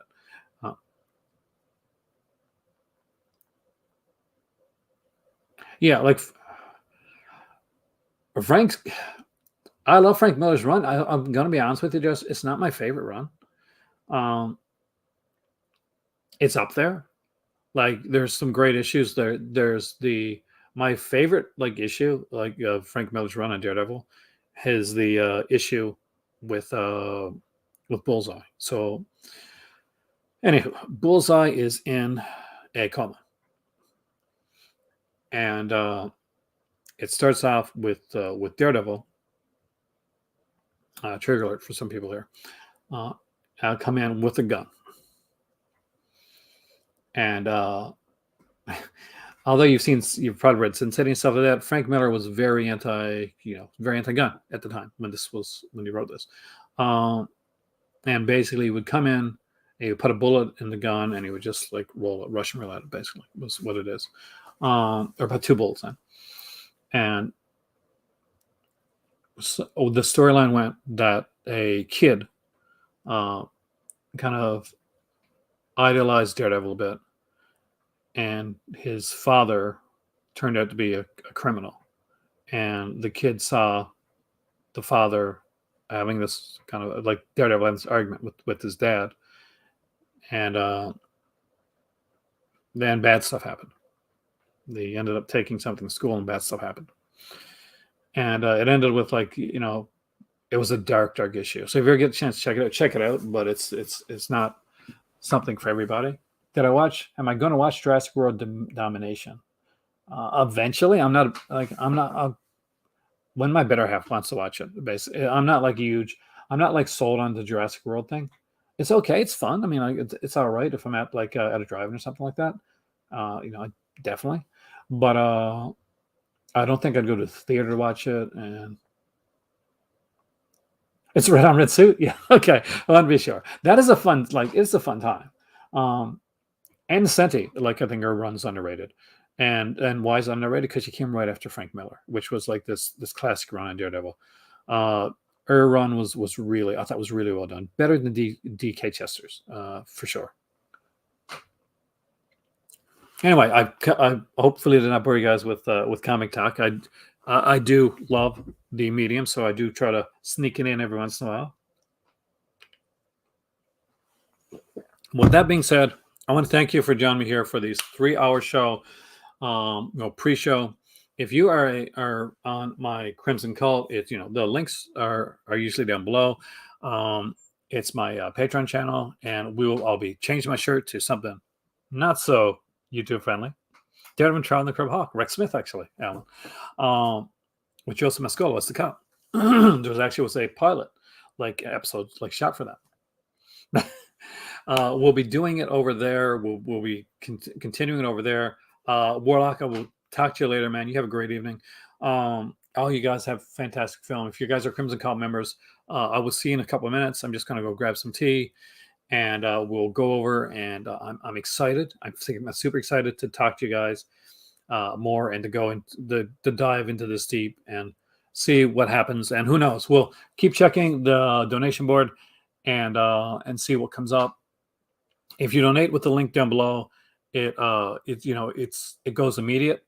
So that is something that we'll see. So fingers crossed, we'll get enough to actually order something for the sale, and I'll review it here on the channel. Anyway, guys, either way, if you just hit the like button, you came and you joined me, I 1,000,000% appreciate you. You guys are awesome. I will see you soon. Have a wonderful evening. And for my Crimson Cult members, I will see you guys in 5 minutes. Mwah!